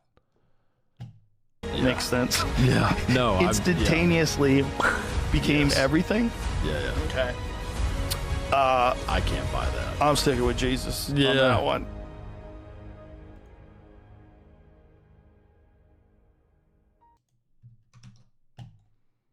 Joe Rogan used to call Jesus a mythical Jewish zombie, and now he's throwing bones to Christians. 2,000 conversations on the Joe Rogan Experience.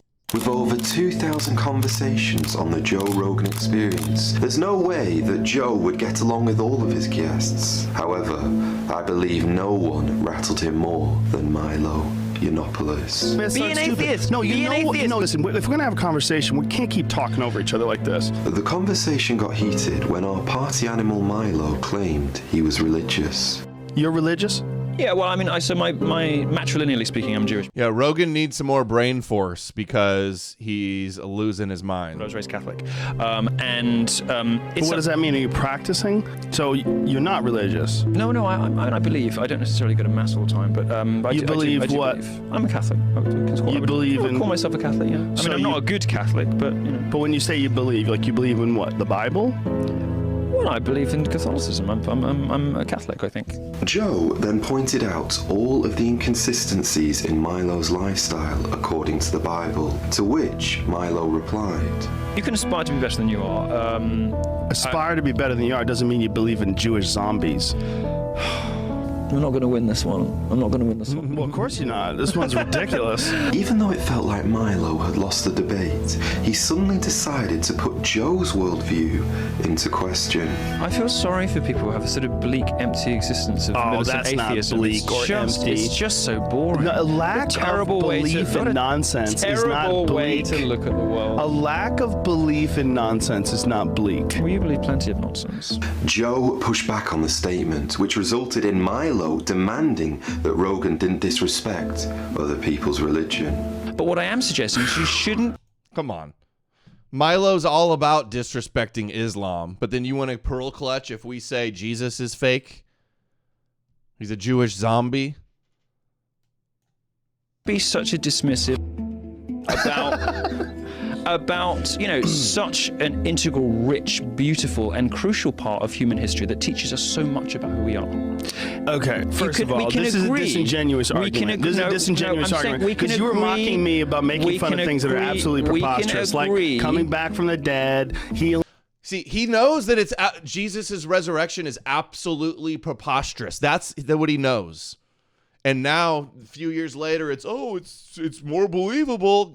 And all the Christians are running with having a heyday with it. He hasn't changed his mind. He still knows Jesus is totally ridiculous. Yet he's never had on Richard Carey or Robert Price or Fitzgerald or anybody, Skirbina. Never had on anybody to talk about Jesus being a conspiracy, Jesus being fake, Judaism being a death cult. Judaism and the Torah about being a blueprint for the Messiah to rule the world. Never once has he talked about that. killing people, turning wine. No, what I'm saying is, even if you only believe their stories, these are the most important stories that the Western tradition, the Those Western are the most civilization, important yes, stories. are the most Okay. important stories that have ever been told. They're folklore. Even if you believe that, they say something deep and profound about who we are and about what we care about most, about our anxieties, about our beliefs, and about our, our... Milo over here sounding like Jordan Peterson shilling the Bible, shilling the Hebrew Torah. Sympathy is the way we relate to one another, the way that That's perhaps adorable. I'm presenting one... He is right, though. He kind of does have a point. It is the greatest story never told and does teach us about ourselves.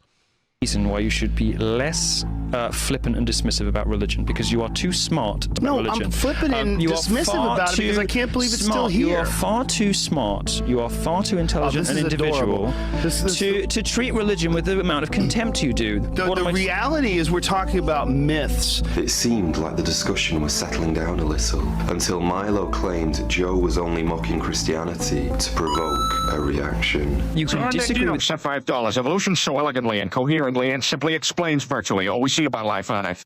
As I said before, self-evident and undeniable reality. The ironic miracle is how evolution leads to where we are now. Screw turncoat Rogan. I know. I feel the same way about evolution. As soon as I learned about it, I was like, oh, that makes perfect sense. Like, I had heard... TI 8,814 sent $5 Adam. There's no time to explain. Rabbi Net is sending Jewish terminators back in time to stop you before you can wake the Goyim. Get to the chopper. Good one. Was that supposed to be an Arnold voice? I've always felt the same way about evolution. It just like completely, perfectly explains the complexity and diversity of life. It's predictive power. It explains so many things. I grew up on Genesis and Adam and Eve. And when I learned about evolution, I was like, oh... I knew that was bullshit. I knew that was a fairy tale. Wow, the actual explanation is so much more amazing and interesting. And for lack of a better term, miraculous. With everything that they teach, you can say that it's not. You guys know I die on the evolution hill. It is a fact. So you can agree that you can, if you want to agree that it has back. Yo, what's up, Brian? High Impact Flicks in the house. Says, Adam, keep putting the screws to them. Thanks, buddy. Good to see you, man. We still got to book a show. I asked you last time you were busy, but we got to try to schedule another one soon. Consequences in society. That Well, it's it an can anachronism have from the bad past. consequences. What you shouldn't do is ridicule and dismiss, sort of the Jewish zombie, right? You're just doing it to be outrageous. You're just doing it to provoke. No, that's what and it what you is. shouldn't do. And look, there's I'm not doing it to be outrageous. There's a good place for outrageousness and provocation, right? And I'm not trying to put you on trial here. What I'm saying is you're too... I've tried to troll Milo about Jesus stuff, and he goes, oh, Adam, just stop. He tweets it, but he says, enough, Adam. Too smart to fall into this habit, and it's a leftist thing. Like, you dismiss the central importance of religion to our culture and what to is who the we central are. importance? Well, It got us through. Here, this one's for you, Milo, because I know you watch. Dog's like a fag, too. Barbaric days with rules where we worried about the consequences of God's punishing us. Most of our laws are based on religious prescription. When you get down to it, at least acknowledge that, first of all, half the population... Actually, Milo has the English accent that makes him sound really smart. Some English accents sound really dumb, but Milo's got the posh Cipher one. sent $10 Adam. Speaking of evolution, did you see Devin's stream on Saturday about Beyondism, a value system for life driven by evolution? No. Beyondism? An evolution religion? That sounds interesting. I have not heard of that. But, yeah, religion should be based on nature and reality if we're going to have any religion. Does take this stuff seriously. And second of all, this is important stuff that tells us about who we are. And I think it's beneath you to be so flippant about it. I don't think, whether or not you're an atheist, that religion is ridiculous. And I think it deserves a bit more respect. After patiently listening to Milo's points, Joe began a heated back and forth on why he felt religion was stupid. Well, that's fine. You're allowed to think it, but just because you think it doesn't mean it's right. No, and it's the fine. idea that it makes you a flippant... Because you're unwilling to accept myths. You're unwilling to accept things that make no sense whatsoever. You're unwilling to accept things that are scientifically disproven. You're not acknowledging the extent to which religion has made you who you are. I mean, you know, from the speech you mean codes, the rejection from of the it, maybe? speech codes that you grow up with, your moral codes. You know, come the whole on, stop. basis. That doesn't mean the myths aren't stupid. No, I didn't say that. It doesn't mean the myths aren't stupid. No, you know what got us to here? You know what got us to here? People, not religion. Your sense of right and wrong. Religion, which was created by people. Your sense of right and wrong. People did The Ghost of Eldon sent $5 on Rumble. I have a Bachelor's of Science in Molecular Biology. Graduated in 2023. I believe in macroevolution but microevolution sues. X. Convergent evolution of porphyrin rings in hemoglobin and chlorophyll. I think you got that backwards. Don't you mean you believe in microevolution but not macro? That's one of the things I always hear the intelligent design and Christian apologists say. It's microevolution is the same as macroevolution on a bigger time scale.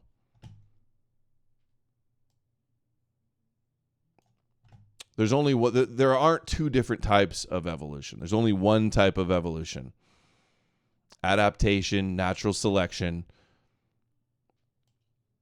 And over more time, different species develop. And that's macroevolution. Ghost of Eldon. Bachelor's of Science in Molecular Biology. Comes from a Judeo-Christian tradition. However, things only got worse when it seemed like Milo was actually enjoying getting Joe angry. And it's interesting. The sense of right and wrong does not come from that. That's not. Yeah, Milo was molested by a priest. He talked about that on this show, I believe, too. And it he had a big downfall after that. He got canceled by everybody.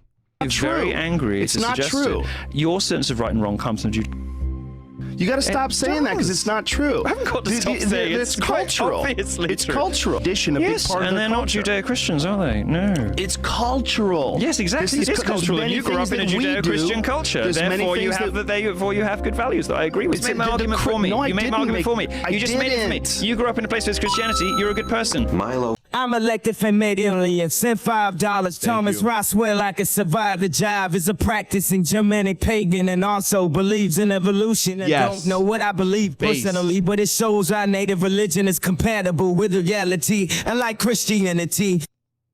That's right. Thank you, Kanye. Survive the Jive. I believe, is that Tom Roswell? I follow him. We follow each other on Twitter. I've heard about him. I need to check him out. Maybe do a show. Yeah, evolution, bro, pagan, bro, evolution, bro, love it. Followed up his argument with a statement that quite literally stunned Joe Rogan. Everywhere that doesn't have a strong Christian heritage is with bad morals.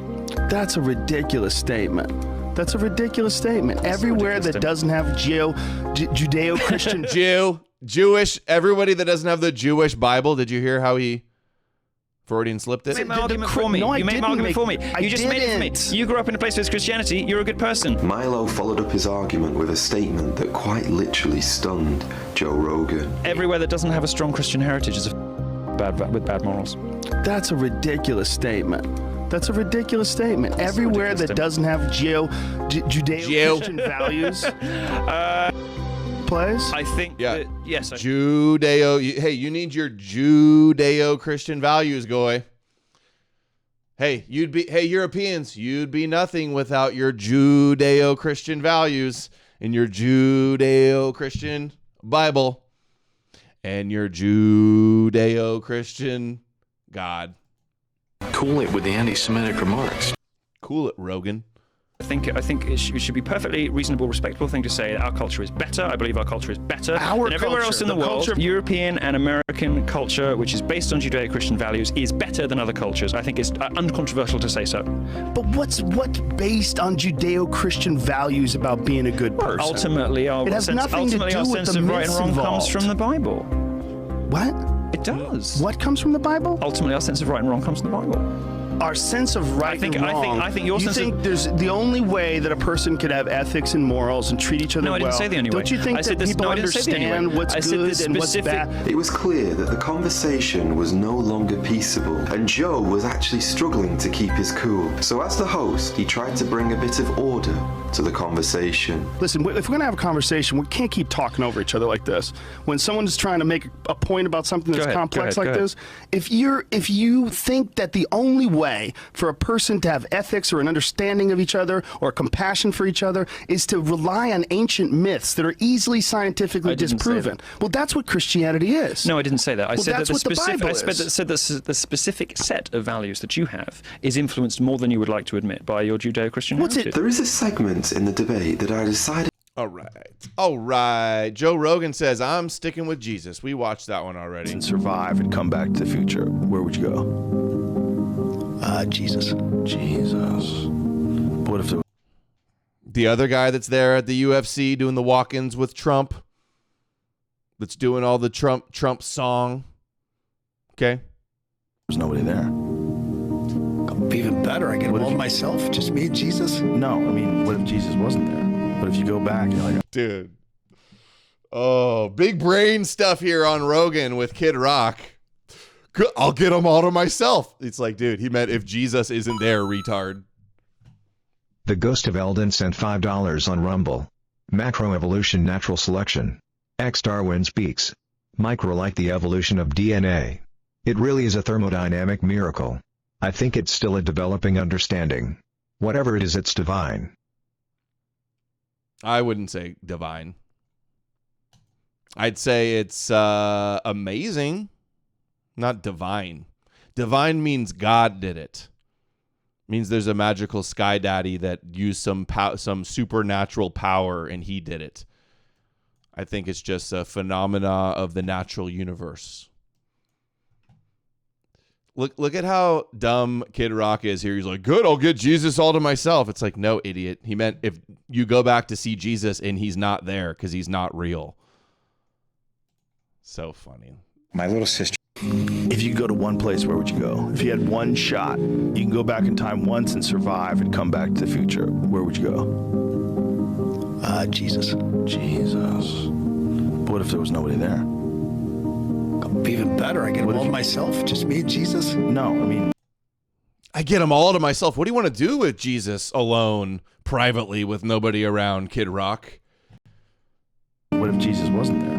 What if you go back and you're like, I just want to go see Jesus? And you're like, okay, what time? He'd be there. He'd probably like a DJ back then, fucking cutting his shit up. Fucking. Probably. Totally, bro. Mm-hmm. Definitely. You think Jesus was like a... Dude, so stupid. You think Jesus was like he was probably like a DJ, like a Jewish DJ? DJ Yeshua Mix-a-Lot? Solidman sent $5. Has anyone ever called you a Democrat Iranian agent? Why is that playing again?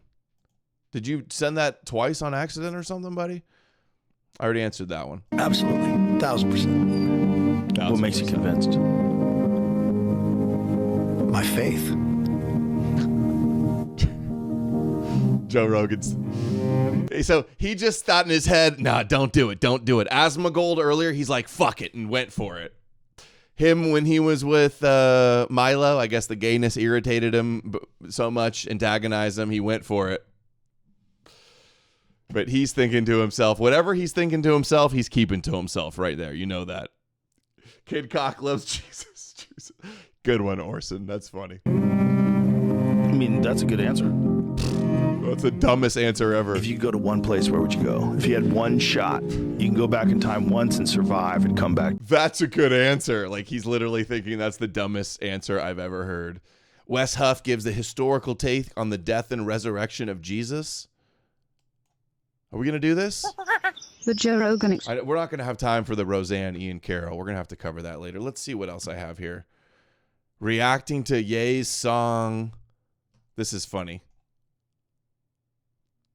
Wes Huff on Schultz. I tried watching this. This is the first time I've ever watched this podcast. These guys are so cringe. They just like laugh like girls.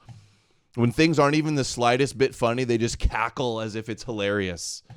Is that what comedy podcasts do? They just have a nice set and get together and just like laugh like middle school girls anytime anybody says anything?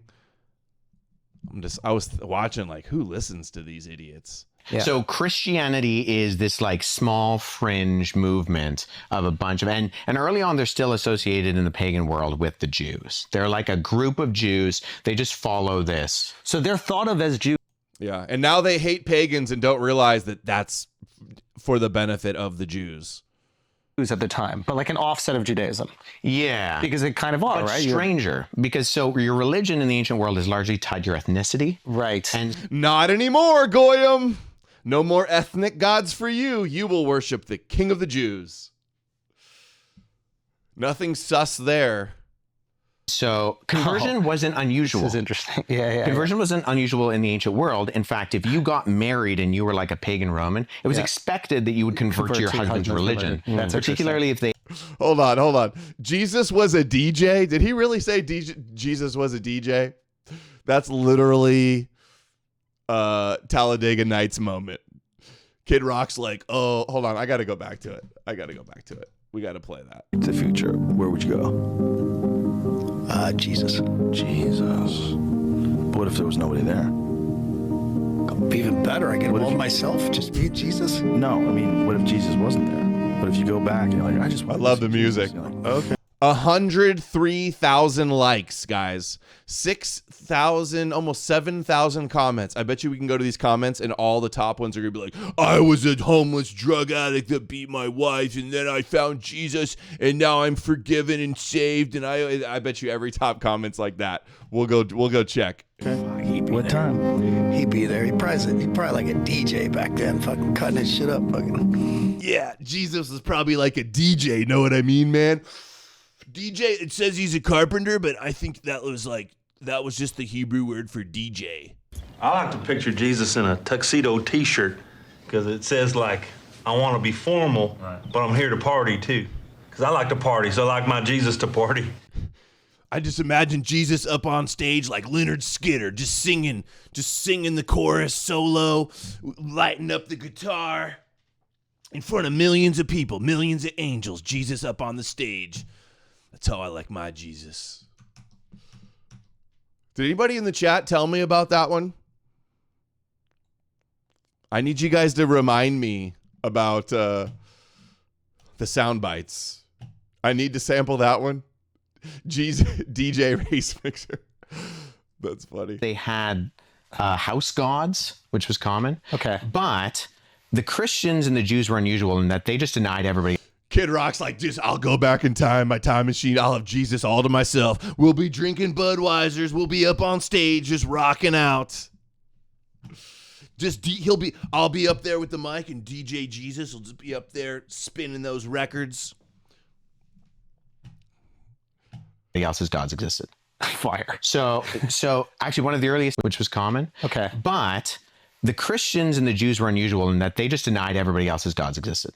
Fire. So yeah, the Christians deny all of their own gods and instead worship the Jewish God. Yeah, nothing Jewish about that. Nothing the Jews hate more than the Goyim falling for their prophecies. So actually one of the earliest accusations for Christians is that they're atheists. They deny the gods. So they're accused of being atheists and they're accused of being antisocial. Yeah. Okay. Like atheos. No gods. Yeah. Like you guys believe in 1,000 gods. Why don't we believe in one? Yeah. And the ancient world is not just polytheistic. It's what's called henotheistic. Okay. So you don't just believe there are many gods. You believe that there's like hierarchies of gods. And actually your gods could be my gods by another name. Zeus and Jupiter. Yes. Like that's why the Greeks and the Romans have the similar, if not the same gods by different names. And they have like different stories to them. So that's they're all portraying this guy, Wes Huff, as if he's some like historian or PhD or like, reasonable scientific guy. He's a Christian apologist is all he is. Christian apologist. You're getting pure Christian apologist goy slop out of Wes Huff. It's assumed by one another. You're like, okay, we both believe in these different gods. You have different names for them. That's fine. But we're both part of the same belief system. The emperor's a god. Everyone's a god. Everybody's a god. Yeah. And where Jews and Christians are coming around, they're like, that ain't the case. Not only are your gods not like powerful, your gods just they straight up don't exist. You're making them up. And so persecution. No, they said that they were fallen angels and demons, even worse. For Christians become this easy scapegoat, because if you're like in Athens and the city god is Athena and there's some sort of like famine, and we can't you blame go, Athena. why do we have a famine? Well, Athena's mad. Why is Athena's mad? Well, because there are these guys running around saying she doesn't even exist. Constantine, if he wants to exert power by converting to Christianity, it's kind of a dumb thing to do, because he's converting to a minority religion that worships a crucified Jew. Why did he convert the empire to Christianity? It's kind of a dumb thing to do, because he's converting to a minority religion that worships a crucified Jew. You worship a crucified Jew and the Jew God. This is your you worship a crucified Jew face. I know. Need More Amalek says, why did he? We get tagged. It's not by. It's one Christian that I've seen doing it. They go, "Oh, you would never debate Wes Huff," and it's like Wes Huff would agree with me on Jesus being Jewish, by the way. And of course, I would love to debate Wes Huff, but he's too busy going on all the biggest mainstream alternative media podcasts for softball interviews, and only does debates with guys like Billy Carson, who are just like conspiracy kooks. He is annoying. Convert the empire to Christianity. So he converted himself to Christianity. It's only after him, under Emperor Theodosius, that Christianity becomes the religion of Rome. I thought he converted on his deathbed. No. But I know what you're talking about. So he got baptized on his deathbed. That's it. Yeah. Yes. He converts after the events of 312 with the Battle of Milvian. After the totally true vision he had of the cross in the sky. Christianity. I kind of want to watch. What do you guys think? You want to hear? We'll do one last thing. Should we do Wes Huff gives historical take on the death and resurrection, or Joe Rogan and Tom Segura reacting to Ye's new song? I haven't seen the Ye's new song one. Wes Huff is annoying? Okay, we're skipping Wes Huff. Experience. Because of this claim that they say they saw Jesus resurrected. Like they're all claiming that Rogan's anti-Semitic because he said that the Kanye song is catchy. Something different that goes on there, that they're like, this is a miracle, right? Dead people don't usually rise from the dead. So what is your personal... No, there was already a pre-existing belief in Judaism about the resurrection of the dead, which would lead them to invent a story about that happening. Belief when it comes to the resurrection. What do you think do you have a belief, or do you just try to interpret the text and try to see what is the message? Well, I think, so as a historian, I do think it is a historical question. You have a guy who objectively lived. No, you see, this is where they lie. You're not a historian, dude. You're a textual analyst or something like that. You speak some foreign languages. As a historian, he was a historical figure. You're a Christian apologist. You're not a historian. If anything that you learn in history doesn't jive with Jesus not existing, you won't cover it. Who objectively lived, he objectively died, and then individuals close to his inner circle claimed that there's no objectively lived. That's bullshit. See him not dead. Right. Again, this is a highly unusual activity. Highly unusual. Right. So, but it's a couple Jews claim to see him in visions. The earliest account of Jesus appearing to anybody is in Paul's letters. He says he appeared to James and Peter, Cephas, the 12, which is weird because I thought Peter was supposed to be in the 12. And at this point, there wasn't a 12. There was only 11 because Judas had died and left. And then the 500, he said, and then to Paul. And this is a post-resurrection appearance. Never places him being appeared by anybody on earth. Why does Kid Rock want to time travel to have gay sex with Jesus? Gay DJ sex on the... I know. It's a good question. hard when you're dealing with illiterate population. A couple Jewish fanatics claimed that that Jesus appeared to them in visions and dreams and revelations, and seeing him in God's secret hidden messages from the scriptures. This is not objectively they all knew a Jesus. Populations, you're dealing with thousands of years of time, you're dealing with an oral tradition, and then you have us sitting here talking about it in 2024, trying to figure it at the end of 2024, trying to figure this out, literally the end, last couple of days. It's very difficult for anybody who thinks of themselves as an intelligent person who's secular to even entertain the possibility that someone died and come back to life.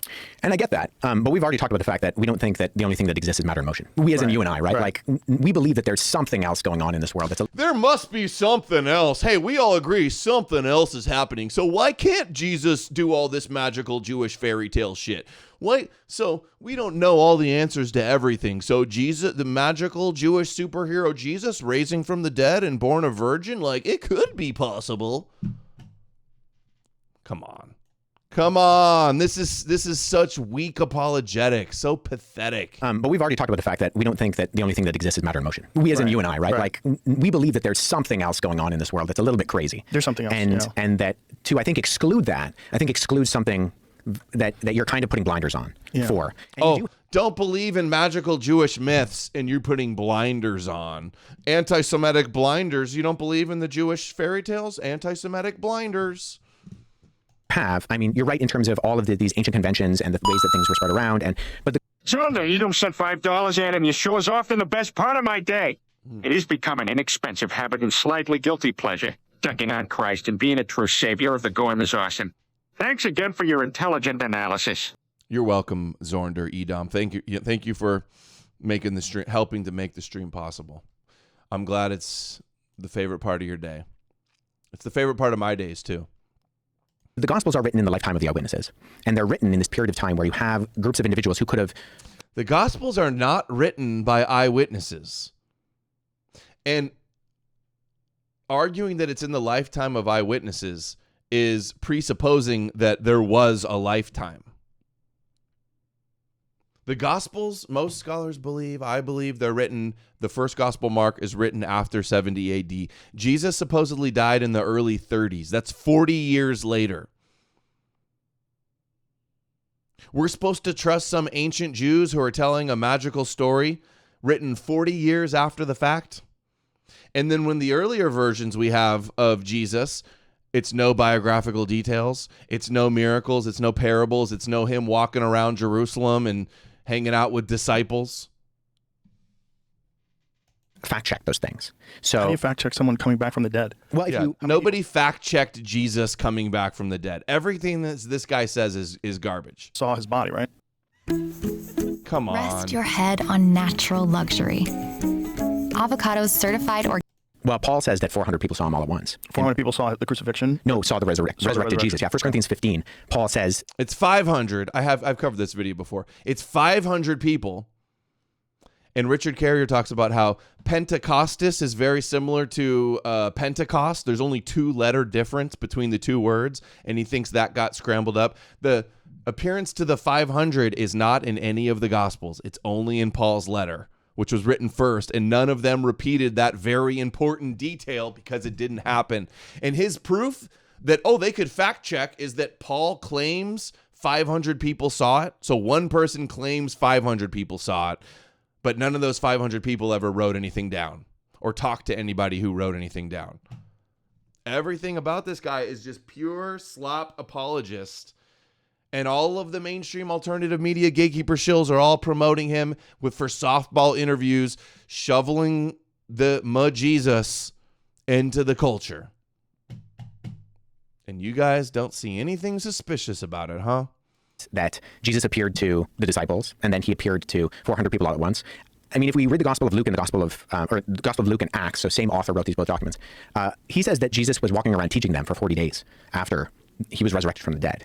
And so these are written within a time period when you have people who would have seen Jesus' ministry, who were there, say, at something like the feeding of the 5,000, who could have been able to verify or debunk some of these things that are being said. Nobody did that. Nobody can verify stuff that would have happened decades before especially after the temple was destroyed and Israel was crushed, Jerusalem was crushed.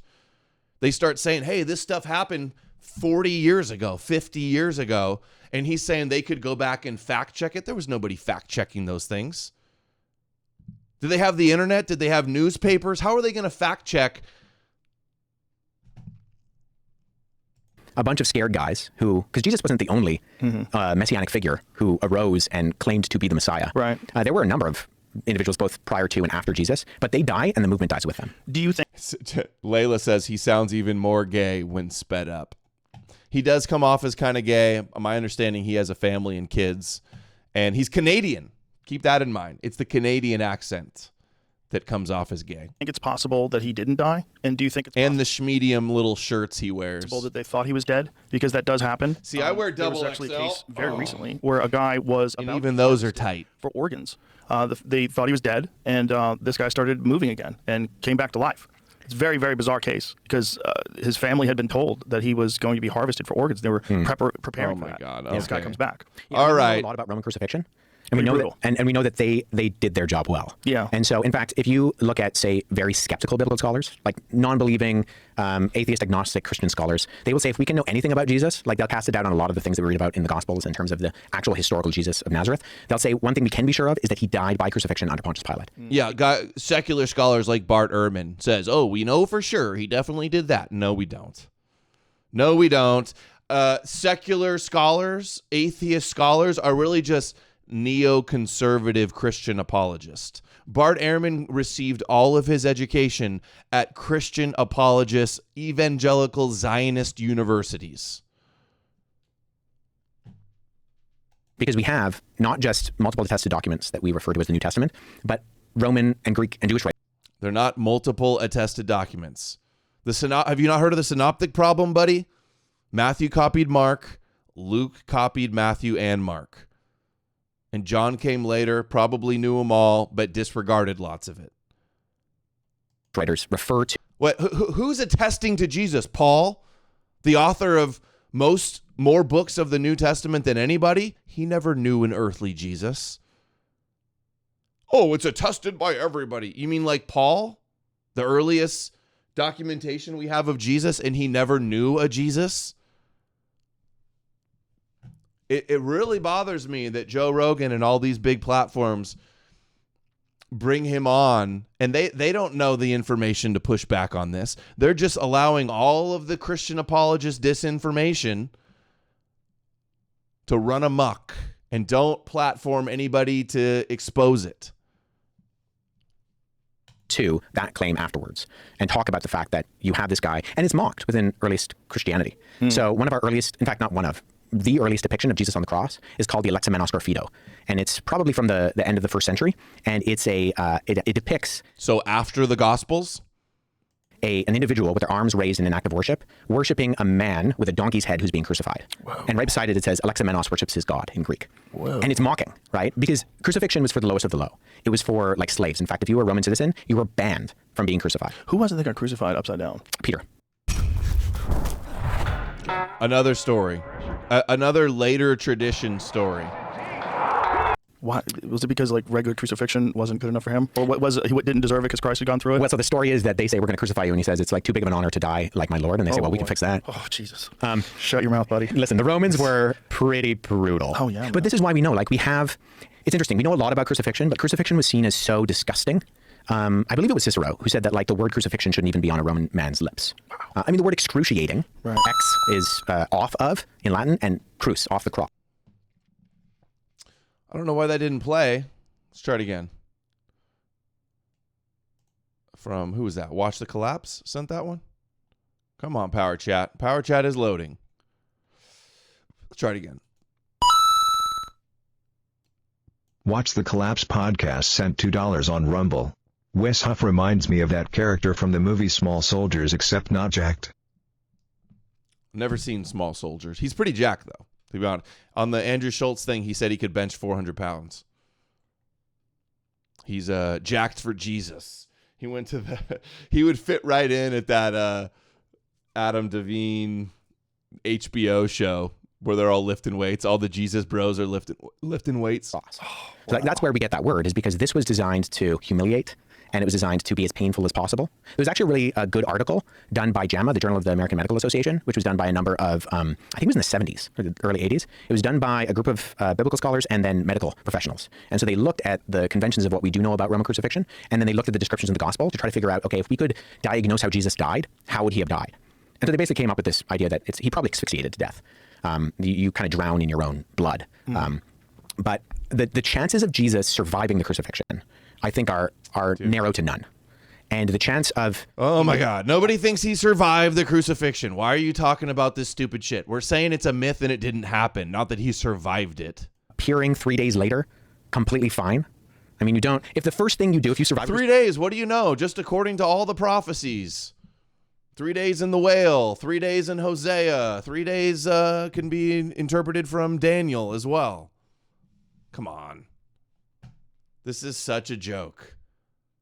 Giving this guy free reign to spout all this Christian shit. Hey, all the biggest influencers in Joe Rogan, #1 podcast in the world, is spoon-feeding you Christian apologetics and never exposes Jesus. Internet e-crusader Christians, do you not see the problem with that? If I was a psyop, if exposing Jesus as fake and Jewish was a psyop, then how come Joe Rogan doesn't have me on? He has on all of the Christians, though. Okay? All right. Crucifixion, and then you go and you find your disciples. The first thing you say is not, peace be with you. It's get me to a hospital, right? Do they have them back then? No, not Are we entirely certain of their measurement of days?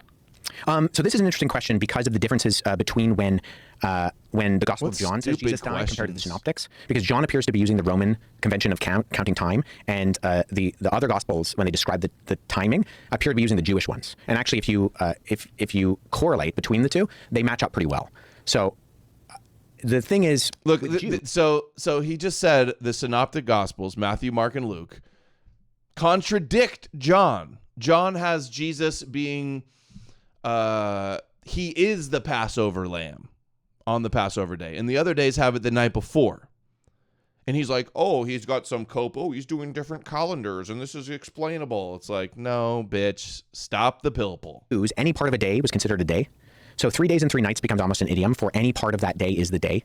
So if Jesus, and because they count evening and morning, evening to morning is the day, it's very possible that it wasn't like how we would think of 3 24-hour days, especially if he dies on Friday and wakes up on Sunday. So that would actually make it less time than more time. Yeah. So it's not like he had recovery time. Oh, no, he didn't have recovery time. That's what I'm saying. It's not like it was 3 days, it was actually 3 months. Oh, no. Yeah, so then 400 people saw him afterwards. That's the claim that Paul makes. Paul makes his claim. Yeah. And how many different people have some sort of a recollection or a writing or something that's attributed to them of being witness to his resurrection? We have Peter, Paul, Jude, James, and Matthew, Mark, and Luke. The thing with Matthew, Mark, and Luke is that Matthew and John are attributed to direct disciples of Jesus. Luke and Mark are not. So they are not eyewitnesses within the Jesus community. None of them are eyewitnesses. He's right up front about it. And all the rest of the Bibles, the ones he just named, Jude, James, Peter, Paul, they don't talk about an earthly Jesus. It's celestial, heavenly, redeemer Jesus. He's like, hey, I'm not an eyewitness. Don't confuse me with an eyewitness. But he actually uses conventional writing. What's the term I'm looking for? He uses writing conventions of the day that would fit within regular biography that was written within the Roman world. So you have a guy named Quintilian who is basically, I mentioned it before, with the he's teaching people how to write, and he says that if you're going to write biography, you need to be interviewing eyewitnesses, and you can't be too far away from the event to be able to write these things. And Quintilian, Lucian, and Josephus. So Jesus is not biography then? Thanks for proving our point. Who are all these very prominent ancient biographers and writers of history, have a lot of crossover in the way they describe how you should write history with the words that Luke uses at the beginning of his gospel, where he says, I'm interviewing eyewitnesses and I'm writing up an orderly account. And so he's saying, I'm going to... Luke did not interview witnesses. He copied Matthew and Mark, who were also symbolic fiction based on prophecy and not written by eyewitnesses. Dude, this guy gets so much shit totally wrong, and millions of Joe Rogan followers and all the mainstream alternative media podcast followers think he's the authority and this is all true and he's done his homework. use these methods that are expected as good history of my day. I'm not an eyewitness, so I'm going to try to find the people who are eyewitnesses, and I'm going to try to encapsulate this within. The Gospels are unscholarly, written by unknown authors, unknown time, unknown place, unscholarly, uncritical, don't cite any sources, don't show any skepticism. They're the worst form of proof. It's full of magic and prophecy fulfilling stories. And this guy's going to sit up here and gaslight and be like, oh, it's the greatest documentation ever. Document that communicates what is being written. So we have an account of the resurrection. Do we have an account of the denial of the resurrection? Is there an historical record of him just dying and this like a rebuttal rather to what they're saying? No, the only ones from the ancient world that deny his resurrection are groups that come on afterwards that sometimes are described as Gnostics, and they're not necessarily just denying it for the reasons we might think they were. They're denying it because they haven't. You really believe that nobody was denying that Jesus really resurrected from the dead? Just because we don't have records of it, because probably the Christians either didn't preserve those records or destroyed them. We know they destroyed their works of critics. They'll burn the books of skeptics and critics, and then they'll also burn the critics. Incorporated ideas of pagan philosophy where they believe that the spiritual is good and the physical is bad. So if Jesus was crucified, let me back up. If Jesus is God, he cannot have a physical body. So they deny that he actually had a physicality to him. This is sometimes called Docetism, because dokein in Greek means to seem. So these groups that we describe as the docetics, they are denying that Jesus had a physical body. He only seemed to have a physical body. And they wrote documents later on. So the Gospel of Peter, which comes around in 2nd, 3rd, 4th centuries, is being written, and it has Jesus kind of chilling on the cross because he's not really physical, because he's divine, and physical entities don't have physical bodies. So we don't actually get like a concrete denial of his resurrection in that way until you get things like the Gospel of Barnabas in the Middle Ages, which is it's actually the document that Billy brought up to me in the conversation we had, is the evidence that Jesus was never crucified, the Gospel of Barnabas. Well, Gospel of Barnabas is 15th century. It paraphrases Dante's Inferno. It's not an ancient document. So, but in the ancient world, nobody really had that big of a problem with these kind of supernatural claims. The more of the kind of skepticism was why you would worship a crucified individual to begin with. Wow. So they were less surprised that he was resurrected. Again, that's stupid. I mean, generally it's true. Back then people did believe in wandering preachers and magicians, and think of all the pseudoscience bullshit people believe in today. They believed it. Just imagine 2,000 years ago. They were way more superstitious and susceptible to falling for charlatans that claimed magical stuff and magical stories. But to claim that nobody was suspicious that the Jews just made up a story about a resurrected Messiah. Of course they were. Of course they were. Resurrected. Purple is backed by science. The gel flex grid is soft to cushion your shoulders, hips, and that you would worship a crucified like teacher was just seen as silly because it's so humiliating to be crucified. Yeah, and that like a God would let himself go through this. No, the martyrdom is admired. The phenomena of like supporting martyrs. Again, every little thing he says is just so objectively wrong. Right. Like what do you? Oh, he died for us. It's like the greatest con ever. More people believing in this than ever, and he's like, oh, they would never. Doesn't make any sense. What are you talking about? In fact, the ancient world didn't really have a problem with supernatural events. There is an ancient writer who mocks Christianity, and he particularly mocks Christianity in saying that, of course, Jesus did miracles because Jesus had a childhood in Egypt. And he goes, all those Egyptians are magicians anyways, so he just learned the magic when he was a child. So he actually they believed in magic. Incidentally, two things: that the narrative in the Gospels where it says that the Holy Family fled to Egypt during the reign of Herod, he corroborates that he actually thinks that happened, and that Jesus did miracles. He just attributes the miracles to Jesus being a traveling magician anyways. And dude, come on. He doesn't corroborate that Jesus was in Egypt. He knows the gospel story that says, out of Egypt I call my son. And in the nativity story, they made up the whole slaughter of the innocents, Herod calling for the death of all the firstborn sons, which is just a retelling of Pharaoh and Moses. And nobody else wrote about the slaughter of innocents everywhere. Dude, this guy is so annoying how everything he says is so wrong. Oh, this confirms that Jesus was in Egypt. Out of Egypt I call my son is a prophecy. It's quite interesting that a key aspect of scientific training is learning all the ways humans bias and mislead themselves with invalid thinking. Christianity is a demonstration of where not heeding such lessons leads. Yeah, people that fall for Christianity have like a flaw in their mind of critical thinking and true skepticism.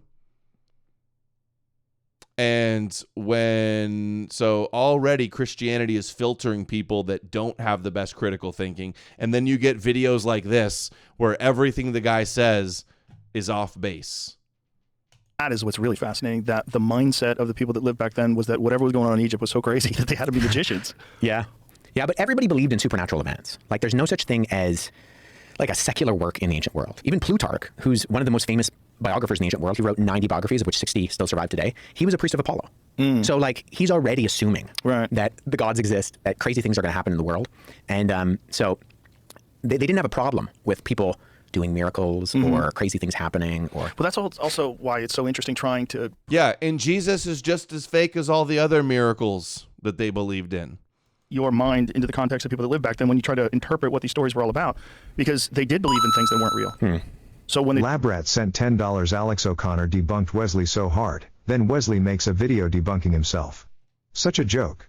But Rogan is the biggest weasel. He said we need Jesus so many times. Keep doing what you're doing, Adam. We need your sarcasm. Thank you. Yeah, and think about how Rogan has on all the intellectual dark webs and the Ben Shapiro's and Barry Weiss's and how much he loves Jordan Peterson, who's also shilling Jesus. Do you guys not get it yet? All of your sus influencers are promoting Jesus, and they never expose that Jesus is fake. And who would have faked him and why? They never go there. They talk about this thing that we're supposed to believe is real. And yeah, Alex O'Connor did do a good debunk. I think he even used Neil, Gnostic Informant's video in his debunk on Wesley Huff. Wesley Huff got stuff totally wrong. He tried to debunk Gnostic Informant and made a fool of himself and had to take down the video and apologize. And he was highly criticized and exposed because he got so much stuff wrong in this Joe Rogan interview. When you have all this evidence that they believe things that aren't true. Yeah, it's interesting, right? Because like you're now saying, yeah, but this one really was true. Right. Well, there's so many different things that they thought of and believed that weren't true. Yeah. Okay. Let's see. So where are we? What else do we have? I kind of want to just watch the Yay thing. Let's see what we can say for tomorrow. We played that one. We could play that tomorrow. All these can be tomorrow. Oh, I do want to. I got to play Rabbi Shmuley's girl. She's on the thumbnail. I got to go to her. All right, let's do this. Jews don't want to convert to Christianity. Stop trying. 4.4 thousand likes. Christians taking L's. Dude, I've seen how this interaction play out. I see how normal people perceive this Christian-Jewish conflict. The Jews are the victims, and you're scapegoated as the unhinged Christians. That's the way it plays out. That's why she likes to draw so much attention to your Christian anti-Semitism.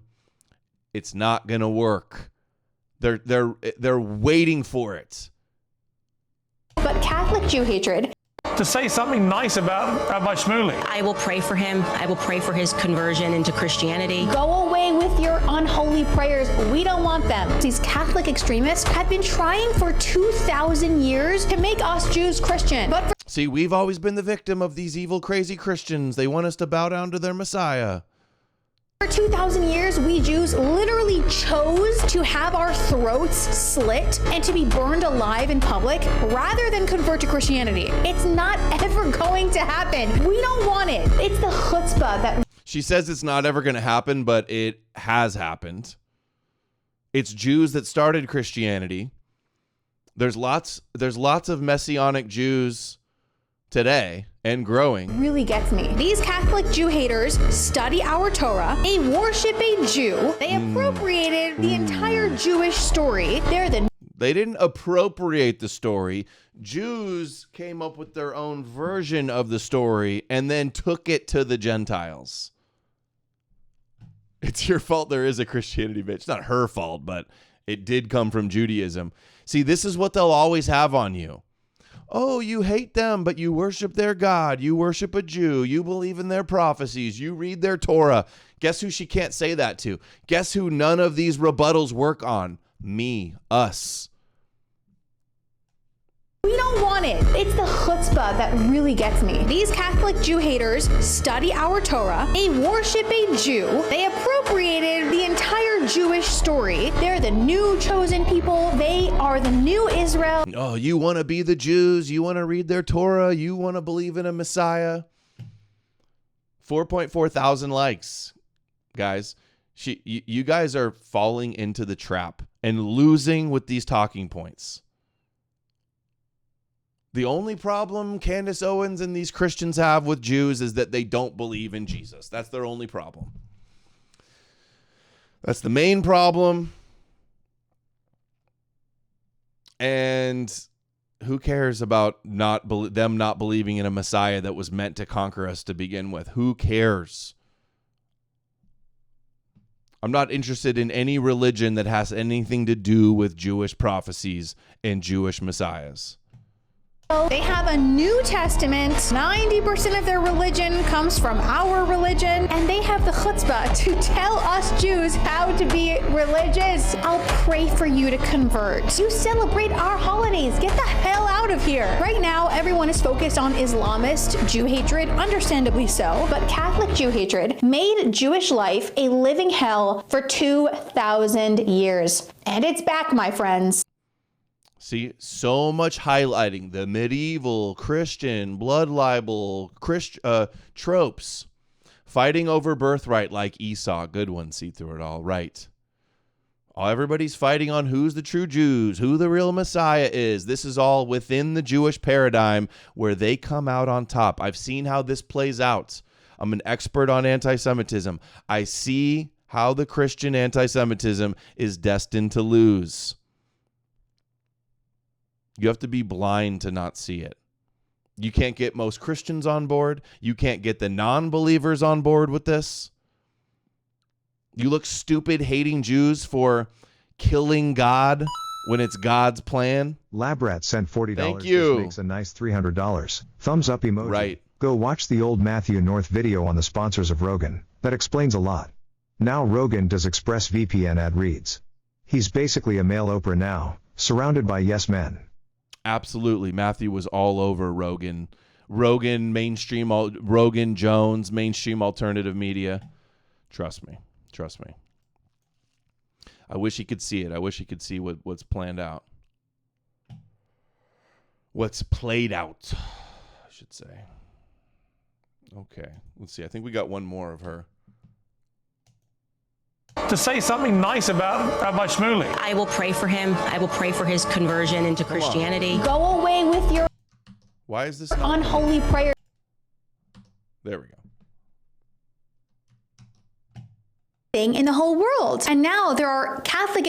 So I'm reading this book by Bishop Robert Barron because I'm trying to understand all of this. It's called Catholicism. And in the very first paragraph is pure and unadulterated Jewish heresy. It says the central claim of Christianity is that God became human. That's in the first paragraph. And we Jews were slaughtered for not accepting this, for not converting for so long. But that's because the Torah, which Catholicism comes from, clearly states that idolatry, the worship of any physical thing, is something that God hates more than anything in the whole world. And now there are Catholic extremists who are once again using Catholicism to attack Jews because we don't accept Jesus as our God. But why would we when the Torah says that God became human is heresy? I don't understand it. So I'm reading this book by Bishop. That's what the big fight is about. The Trinity being idolatry and not Noahide compliant. And even some rabbis say, for Goyim, it's okay. They can be a little idolatrous as long as it brings them towards the God of Abraham and away from their paganism. But do you see how this plays out, guys? You see, does she seem scared by this? Or is she trying to draw attention to the Christians? She's highlighting the Christians because she knows that they help her. That's why she's drawing attention to the Christian anti-Semitism. You guys are playing the villain, so all the Christians in government and on the big platforms can condemn you and run to the aid of the Jews, the poor victim Jews, because of your religious bigotry. That's how it plays out. You're not going to win with this approach. You look retarded. Let's come back to reality. Hating Jews for killing God is retarded. Robert Barron, because I'm trying to understand. And they know it. That's why they draw so much attention to it. All right, we're going to wrap up here. Did you guys see this? So the whole 86-47 that Comey said that many people were taking was him 86 means to kill the 47th president. But some internet sleuths like Foundering apparently put it in the calendar calculator. And the day he posted it, this is amazing. There's no way this could be a coincidence. On that day, May 15th, had been 8,647 days since 9/11. Is this like secret code that he knows? That he knows who was behind 9/11?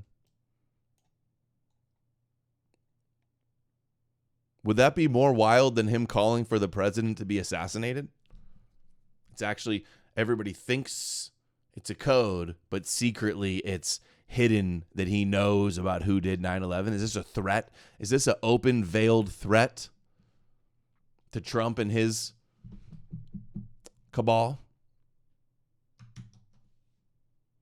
Let's see. Putin's brain. We'll play that one next show. Okay, I thought I had a clip of Trump also, but we are going to wrap it up there, guys. I'll be back tomorrow, cover all the stuff I didn't finish. Got a few more compilations and things to cover, and then we'll get into the Ian Carroll on Roseanne podcast. I've also got some highlights from that and from when Alex Jones was on Roseanne. Same thing. I'm up to Roseanne's tricks. I know exactly what she's doing. It's the Satanists, it's the Nazis, and we all got to worship the Jew God. That's her whole shtick. Same spiel every time. We're going to go over it tomorrow. Thank you, everybody, for the support tonight. I love you all, especially a big shout out to Zornder, Edom, Watch the Collapse, Saul Goodman, Lab Rats. Who gave the big dono to? Was that hard name? Svetlana or something? Amalek Defamation League, Ghost of Eldon, Cypher, The Namesake, Slevin Kalevra for the big dono. Appreciate you so much. Let me know what you guys think in the comments. I'll be back tomorrow. I love you all. See you again soon. Have a nice night and take care.